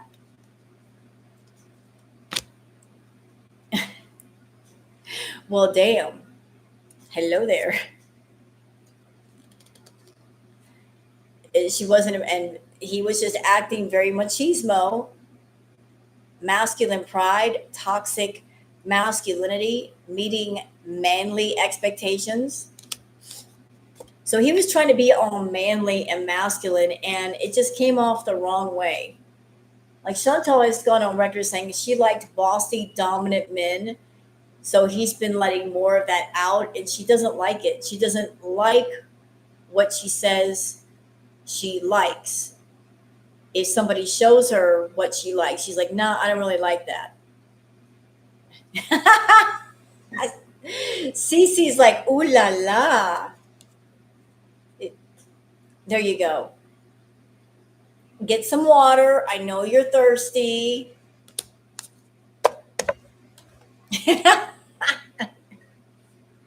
Ooh la la. You can have him. I'll have Jason Momoa, and we'll be okay. He can fake love me. Calm down, y'all. Go jump in the pool. You're all overheating over there. You're like, "Oh my goodness." Calm down. Calm down. Calm down. Shh. Right. Tell him, Booger. Calm down. Tell him. They're getting too excited over a doggone Oracle card.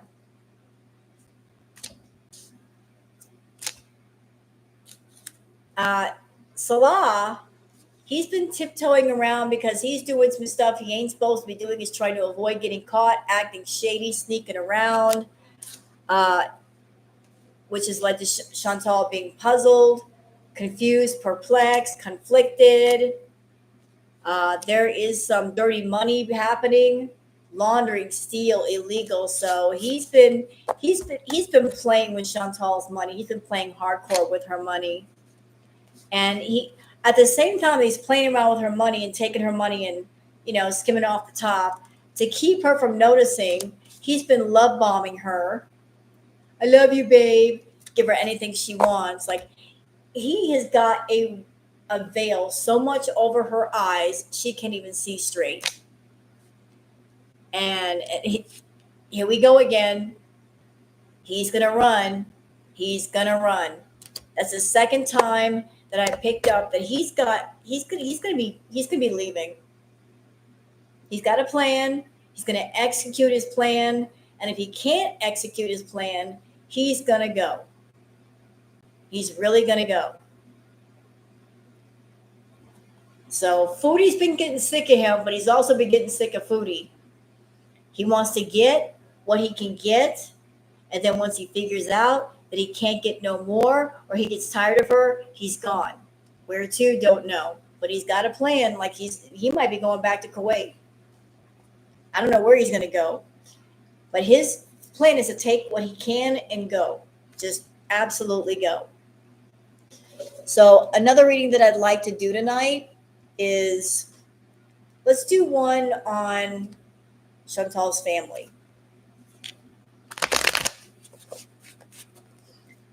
I don't know. I didn't expect them to last this long. You mean as far as her being in Syria?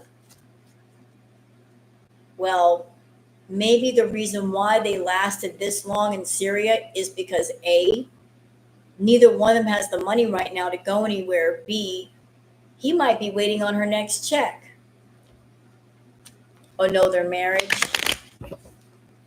Marriage of convenience.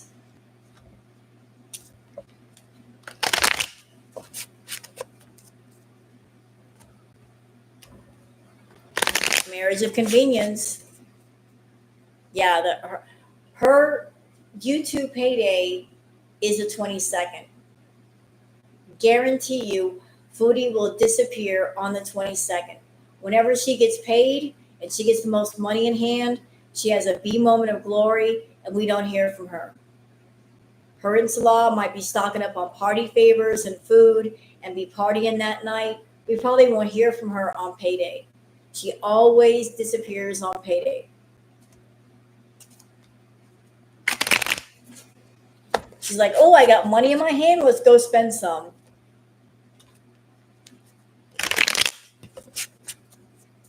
New moon is on the 24th, Kelly. So 2 days after her payday.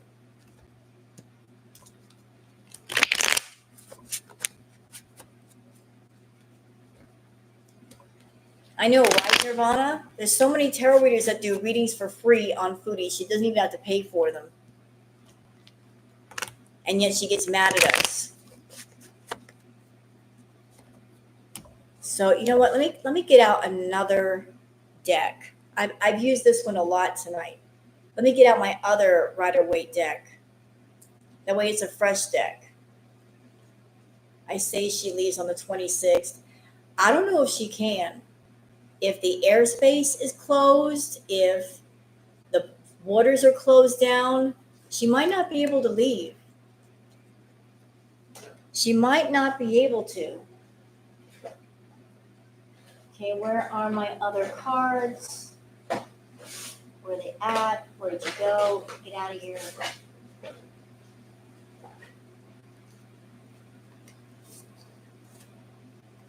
What are these cards? Oh. I'm looking for, I just saw the doggone deck. Sorry. There they are. All right. Doesn't she have to go to Lebanon to get her money? Perhaps. Who knows?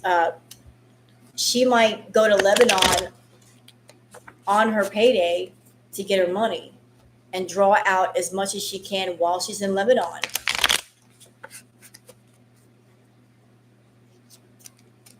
I mean, they might make a trip to Lebanon to draw a lot of money out and bring it back to Syria.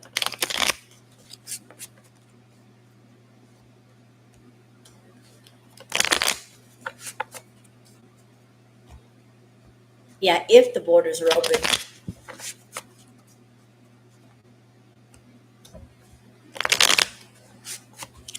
Okay, so let's do a reading on the family, her family in Canada, not his family.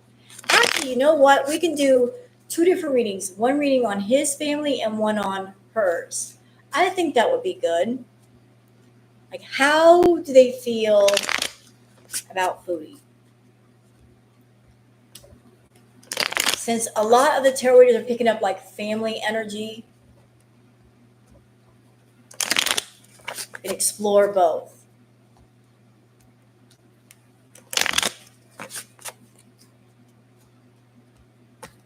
And once again, if you guys want to give a thumbs up to the stream, please do so. If you want to sub up to my channel, please do so. You don't have to, you don't want to. You can just hang in here and chill if you'd like. But I do appreciate you being with me here tonight.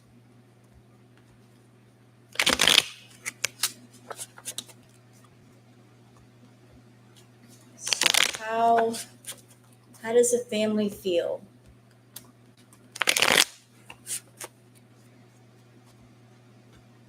About this whole serious situation? How do they feel? Oh, almost lost all the cards right there. Uh,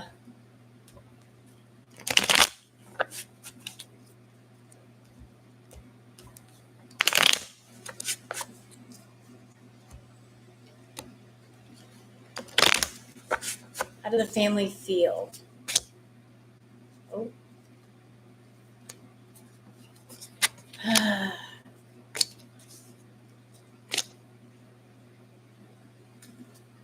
What are their points of view about it?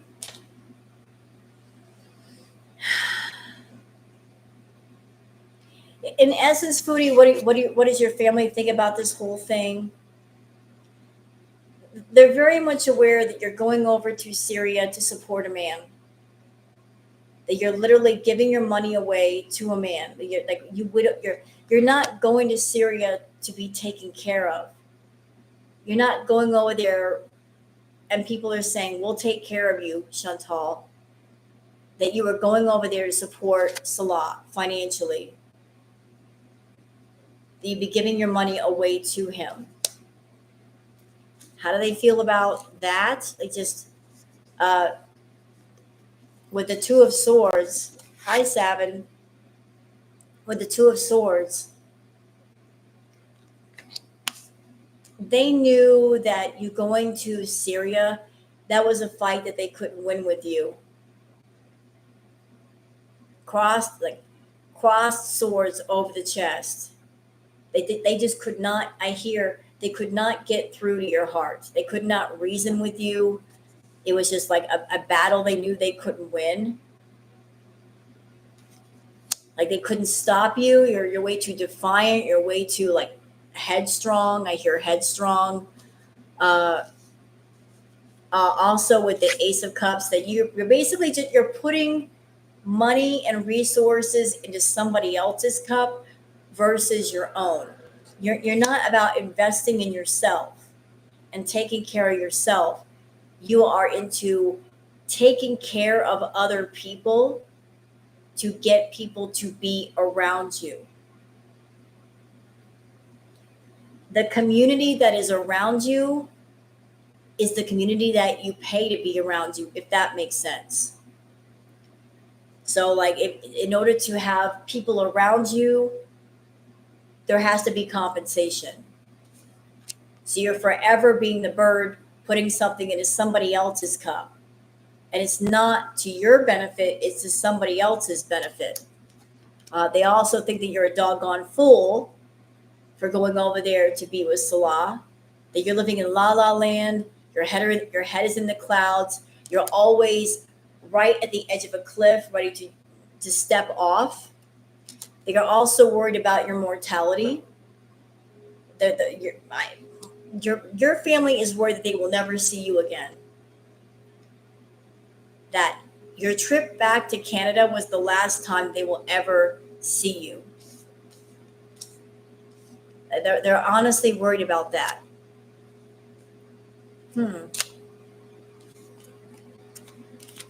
Oh,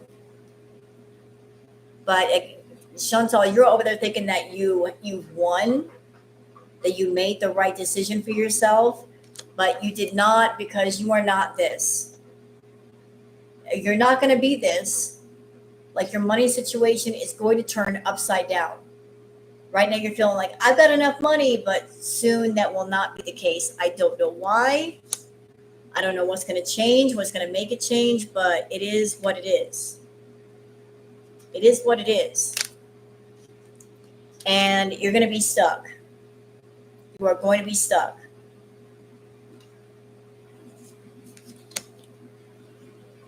You know what? Dastardly deeds.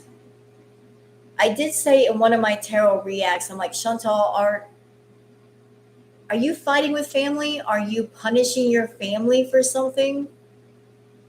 Because that's the feeling, that you did not get your way when it came to something, and you were doing what you were doing to get back at them somehow. Like, you were mad and you wanted them to worry over you, or you're like, oh yeah, well, I'm going to show you, that sort of thing. So I don't know what's going on there. But the feeling is you're angry with your family and you're trying to punish them somehow.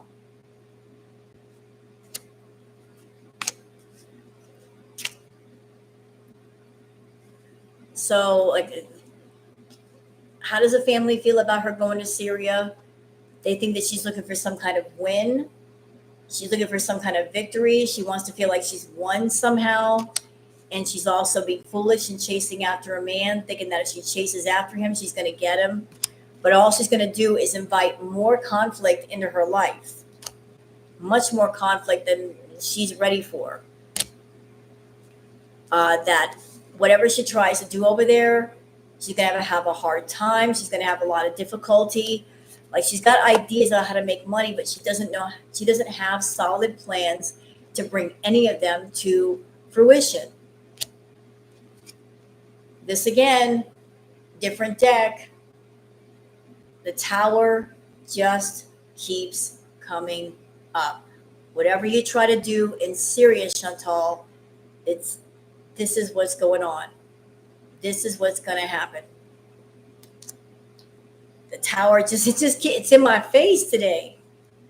It is in my face. Y'all saw I switched to a different deck.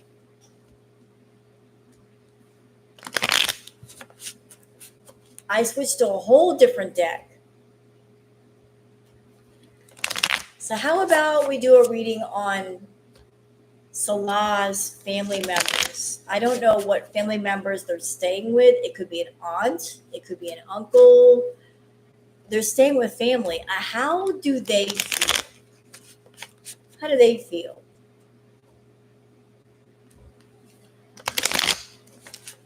How are they feeling about this whole situation? What's their feeling on things?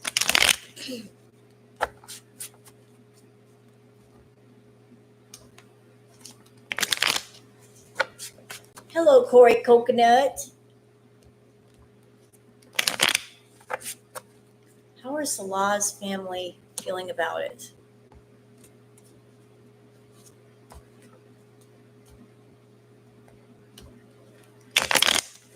I keep hearing the word tense. They're tense.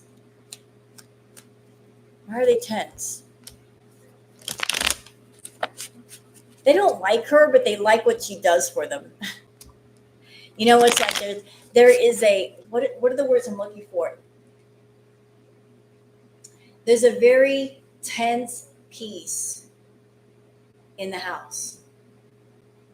Like, there is peace, there is happiness that she's doing stuff for the family, but it is a very tense peace. Like, forced smiles, like tolerating. That's the word I'm looking for. They're tolerating her. They don't like her, they're tolerating her. And they're tolerating her as long as she keeps doing stuff for them.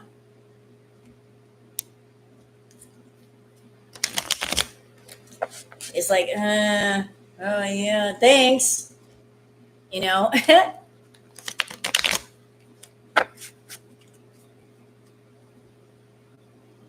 So that's the energy. It's like, she's here. We don't exactly want her here, but she is benefiting us somehow. So let's just button our lips and play nice. But they're playing nice. They don't feel nice, but they're playing nice. It's like, if we want stuff out of her, we got to play nice. Exactly.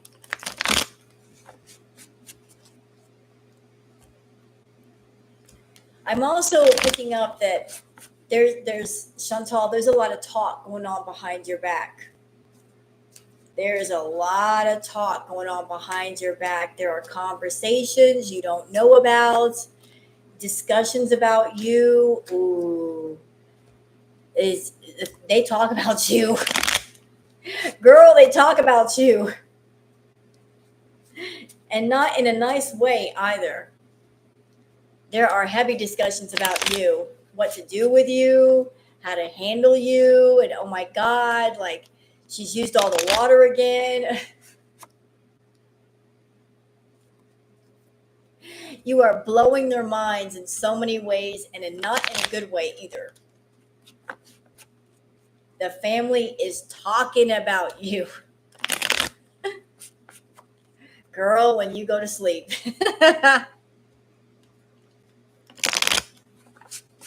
When you go to sleep. No, you know what? I don't think they make fun of her. It's just they complain about her. Like they're shaking their heads about her, like how ridiculous she is and how excessive she is. The family does not approve of her.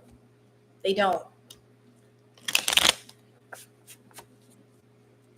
So how does the family feel about Chantal?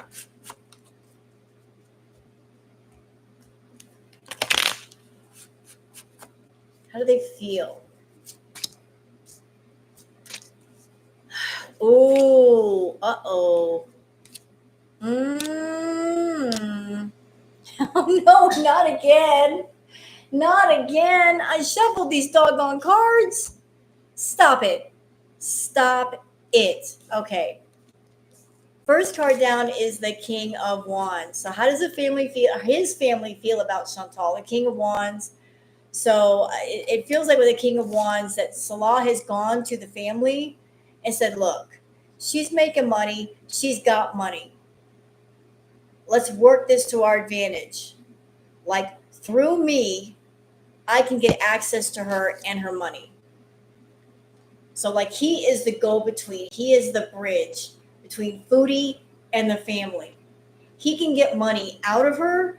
Once he gets the money out of her, he can use it to benefit the family. The family understands this. So they're like, okay, you be the bridge. You be the one to deal with her, talk to her, negotiate with her, go get her food. We won't have much to do with her. And she's okay with that. She really doesn't want anything to really do with his family. So he's like, let me be the bridge. Let me get her money and I'll give it to y'all. Like, I'll be the middleman. I'm cool with that. Like, it's giving him a position of power in the household. Like, I'm the one that's going to get her money from her. Just let me do what I do and just trust the process. But guess what? There's judgment coming. There is judgment coming. Really? What kind of judgment? I want to know more. Judgment revolving around secrets. So there's some kind of judgment revolving around secrets, things that are in the dark coming to the light. Can we go further with that, please? Thank you. Ooh, and it has to do with justice. So somebody's hiding something or somebody's running from something, and you can run, but you can't hide. You can run, but you can't freaking hide. So in the meantime, before that happens, he's the one to pacify the lion. He's pacifying her. He's catering to her. He's coddling her. It's like we're the family's like, we're going to be nice to Foodie. You know, we're going to play nice with her to keep her happy. Look, the lion is happy. And if the lion is happy, then everything in the jungle is going to be happy. So we're going to keep her pacified. We're going to make her feel spoiled. We're going to bend over backwards. If she needs a fan, we'll get a fan for her. If she needs food, we'll feed her. Whatever she needs, we'll cater to her, because if by doing that, she'll stay longer and we can get more of her money. All right, next, this again.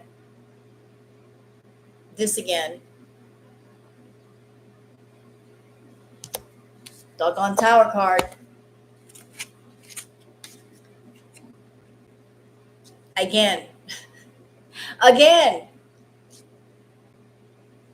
Yep. And money being shared with the family members, money being spread out with the family members, but something is about to change. I want to know more about this death card. Can we talk about this? What's going on? Ooh, the Knight of Cups reversed. I think the money stops coming into the family, or the money gets cut off, or something happens with her money. Okay. He stops giving the family money, maybe because Chantal stops giving him money. So then that makes everything in the household change. What else do we have here? Yeah, like I think once this money situation changes, like the family members are going to stop being so courteous. They're going to be like, you're on your own. You are on your own. We're not going to help you. Like this whole situation can just go away. Like, uh, let's see. How does the family feel about this whole situation with Chantal and Salah?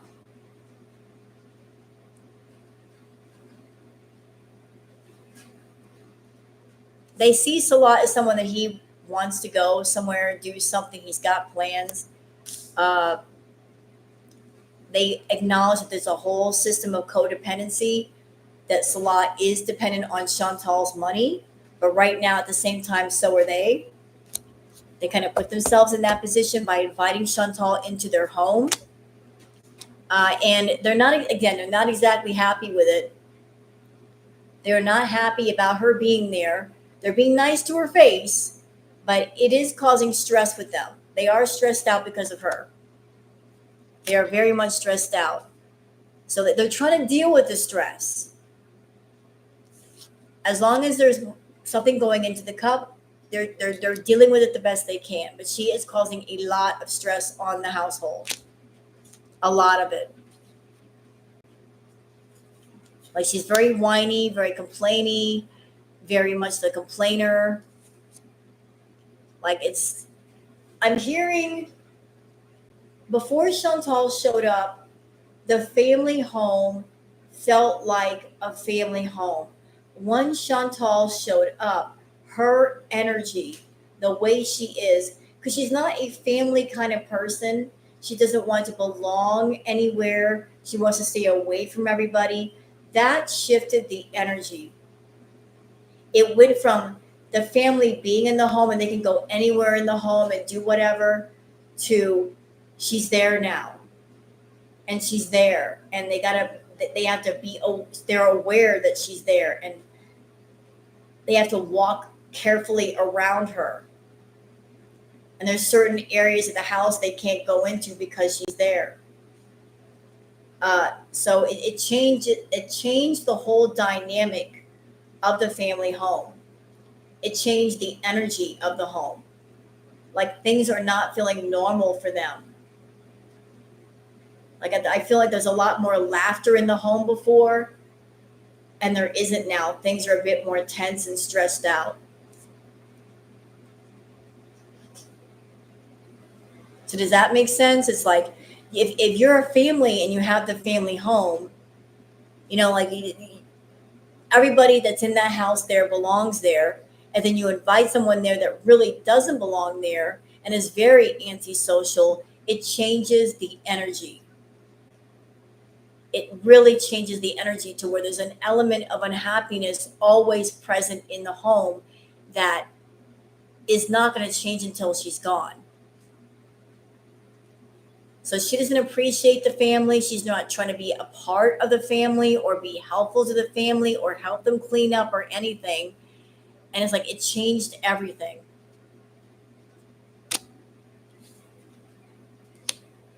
And the family, they just want to be free of it. They want the happiness back in the house.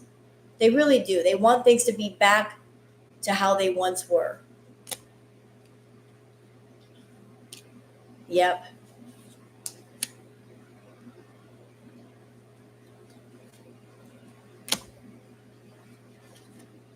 Like before, maybe financially before they were not doing so well. And then Salah showed up with all the money. And that's why they accepted Salah and Chantal in the house, because financially maybe they weren't doing so good.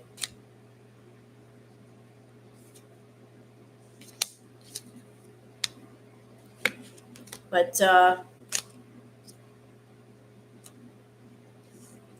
I'm also feeling like with the Hermit card, now there's an element of isolation, because I'm being told right now, like where the family is in Syria, like people there are very communal. I hear communal. Like everybody knows everybody. Everybody talks to everybody.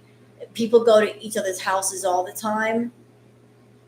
And once Foodie showed up to that house, then people couldn't come over the way they once did. Like socializing, like people that were neighbors, relatives could not socialize at that house anymore. Again, that's how much she shifted the balance.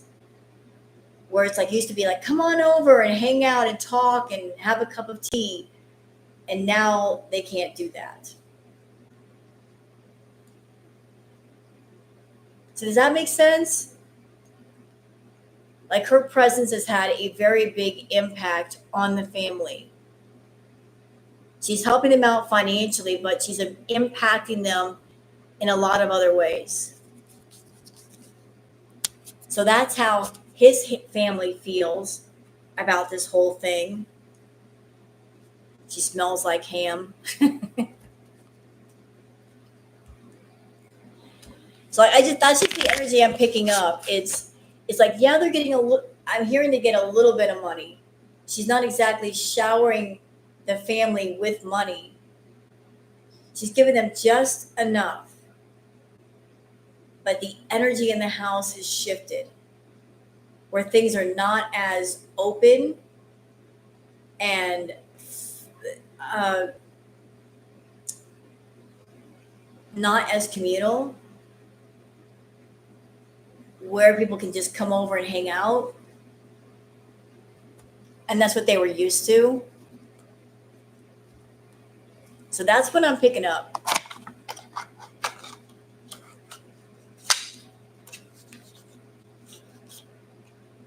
Like if the family members want to talk to certain people in the neighborhood, they have to go to their house. People can't come to their house anymore.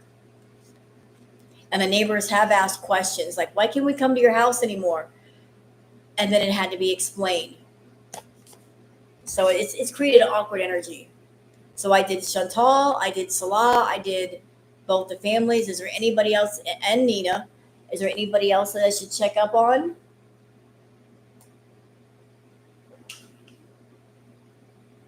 I think I covered everyone. I think that's it. You know what? No disrespect, cool. I can't do one on Julia. I'll start crying. I'll start bawling my eyes out. I can't with animals. I can't. I already feel bad for Julia. I'll bawl my eyes out. The rooster. Not Kevin, the rooster. Should I do one last reading on Kevin? Freaking Kevin.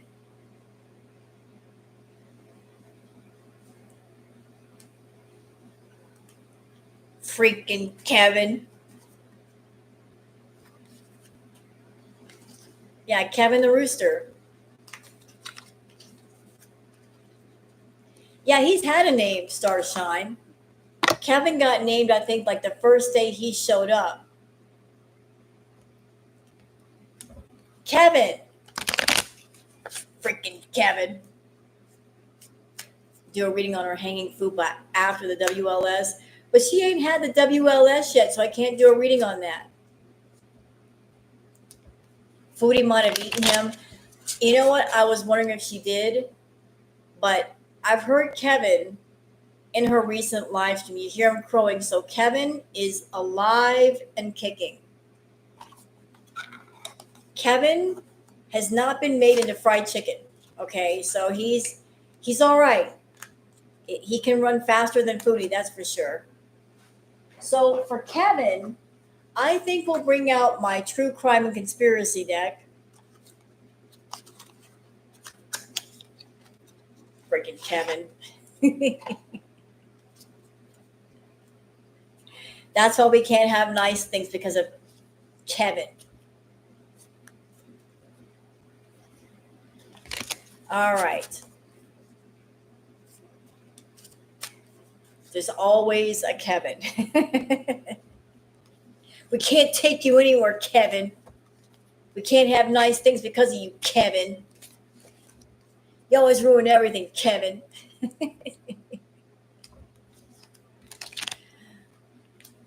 All right. Like, these cards are so hard to do right today.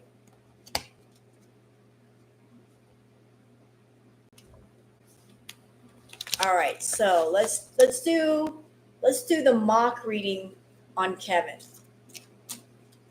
This is for fun. This is not me making fun of tarot readers. This is just to be funny. This is satire. This is parody. Some people may understand it. Some people may not. It's just improv, comedy, tarot readings for fun. It's all Kevin's fault. We blame you, Kevin.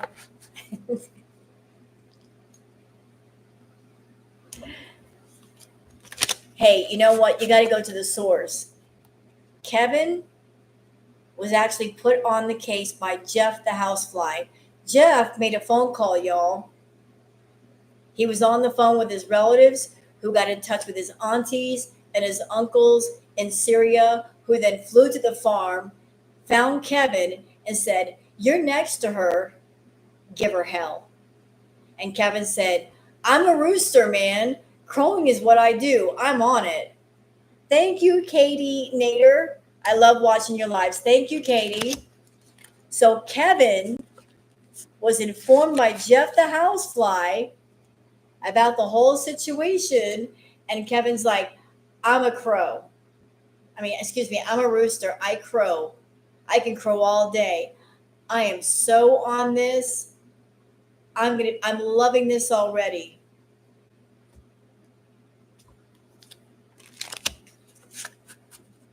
Kevin is a rooster, so he can't say bloop. He says instead, "Ur, ur, ur, ur."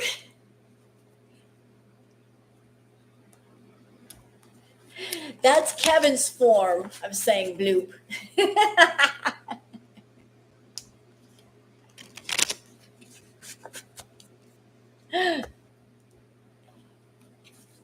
I love Kevin too. We support Kevin over here. We support Kevin.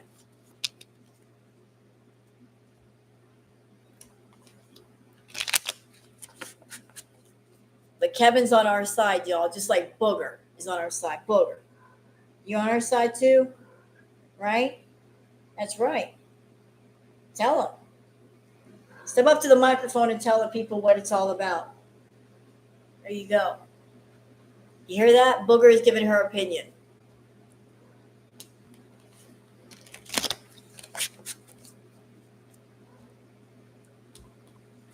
I think there is a fly emoji already. I think that YouTube gives you one. All right, so let's talk about Kevin.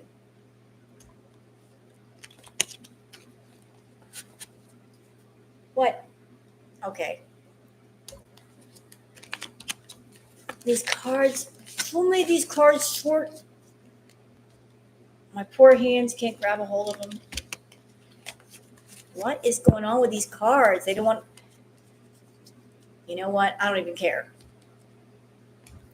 All right. One last reading on Kevin the Rooster.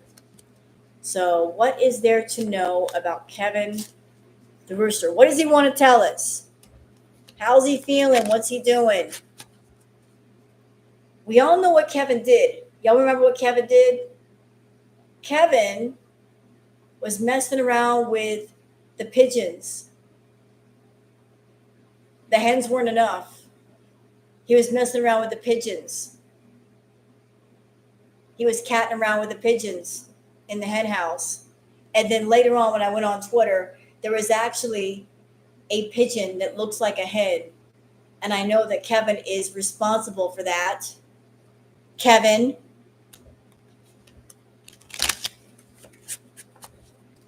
Yeah, there are pigeons that look like hens. It's an actual real thing, Nirvana. And I know Kevin is responsible for that. He can deny it all he wants, but they look like him. Genes don't lie. Kevin. All right, so on to Kevin. What does Kevin want to tell us?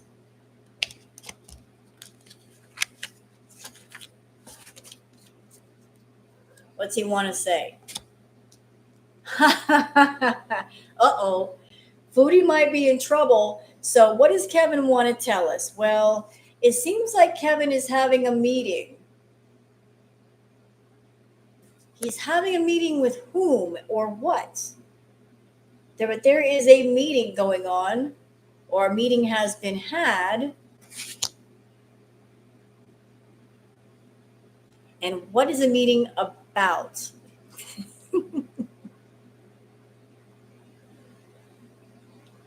The meeting is over how to drive Foodie crazy. And Kevin has said, if she's alive, I'm going to drive her nuts. I'm going to crow from morning until night. I don't care if it's 5 o'clock in the morning. I don't care if it's 5 o'clock during the evening. I'm going to crow and crow and crow and crow and crow and crow until she loses her mind. And he's getting together with other roosters. That's what the meeting was about. He has been in contact with Jeff the housefly. Jeff the housefly has been spreading the word to the other roosters in the area. And they're all coming together. They're going to form a little assembly outside of Chantal's place. So if she thinks that Kevin the rooster is bad, imagine what she's going to feel when there are 10 roosters all going off at the same time.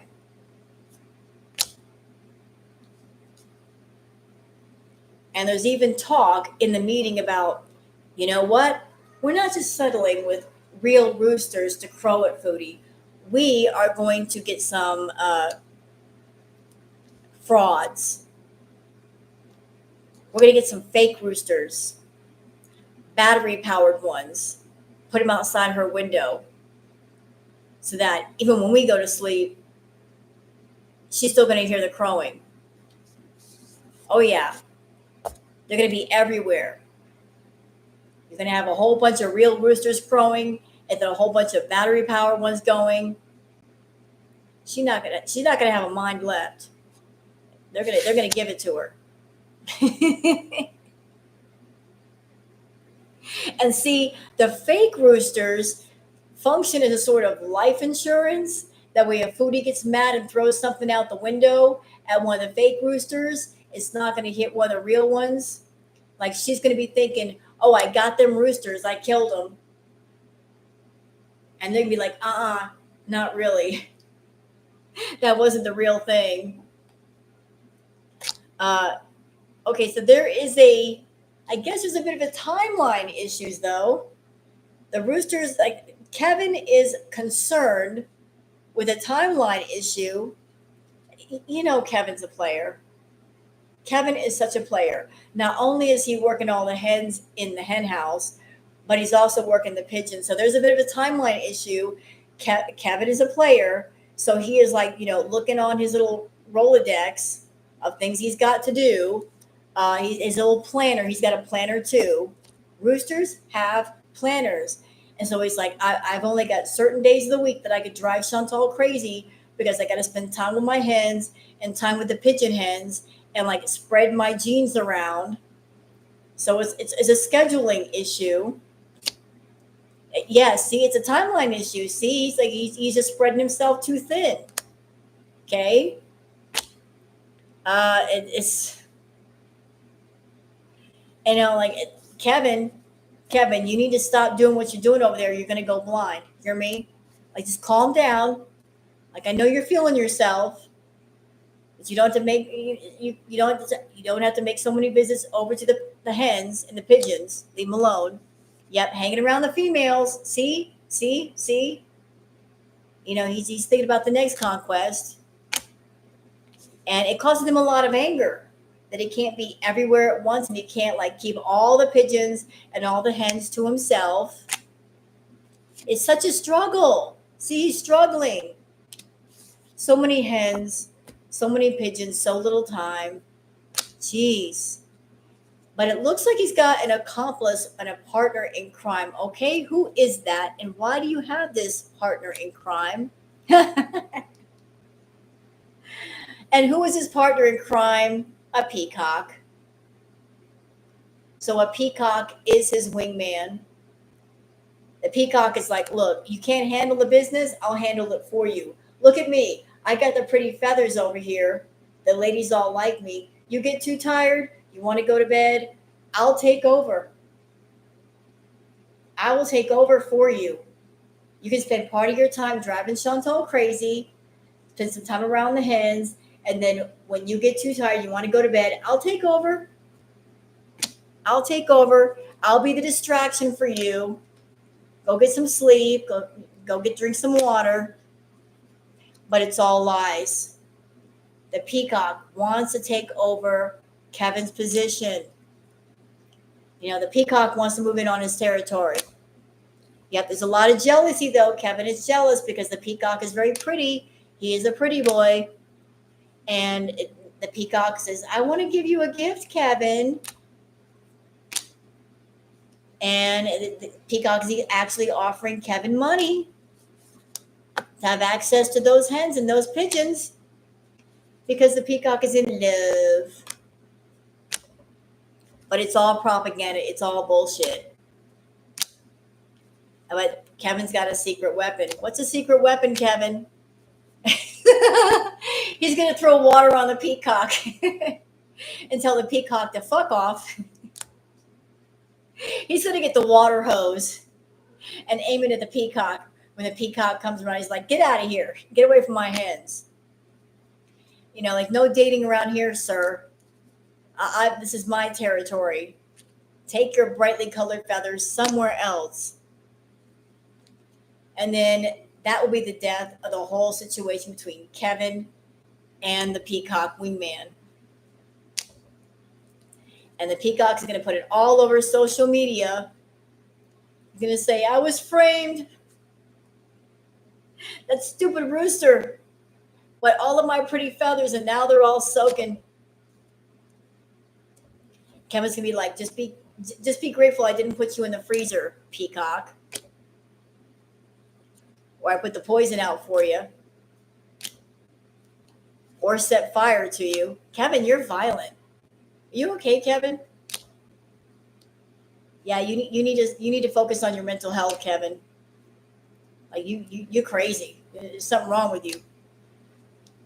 But Kevin only cares about his spouse and his partner. But him spreading himself too thin is creating a sort of debt, like he's a debt in energy. But psych. He says, psych, April Fools. He's fine.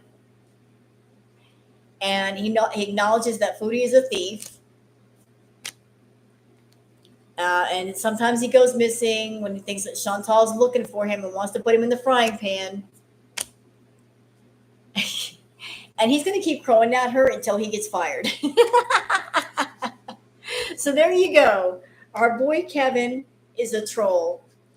And he is quite the lover boy between the hens and the pigeons, the pigeon hens. So that's it for our boy Kevin. He's a frisky fella, is Kevin. And I guess the friendship between him and Peacock it's not going to work. It's really not going to work. That's going to lead to a lot of fighting. Kevin will be like, Peacock, you're for the streets. So go ahead and get in the streets. You hear me? You're for the streets, and I'm for the hen house. So take your peacock ass to the streets. You're not allowed to stay here with me and my hens. So I hope you guys have enjoyed the readings. That was fun. And I will see you guys on the next one. So you guys have been fantastic. Really enjoyed being here tonight. Thank you. And did you notice, y'all, I did the entire reading sitting up. Unlike Foodie, I sat here for almost 3 hours and I didn't steal even once. Didn't have to, didn't want to. Like I was enjoying myself and I don't have to lay down. I'm tired. I want to go to bed. Now I was enjoying myself. So y'all be good. Don't forget to like the stream. And if you want to sub up, please do.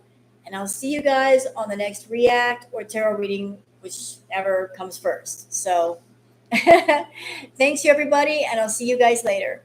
Bye.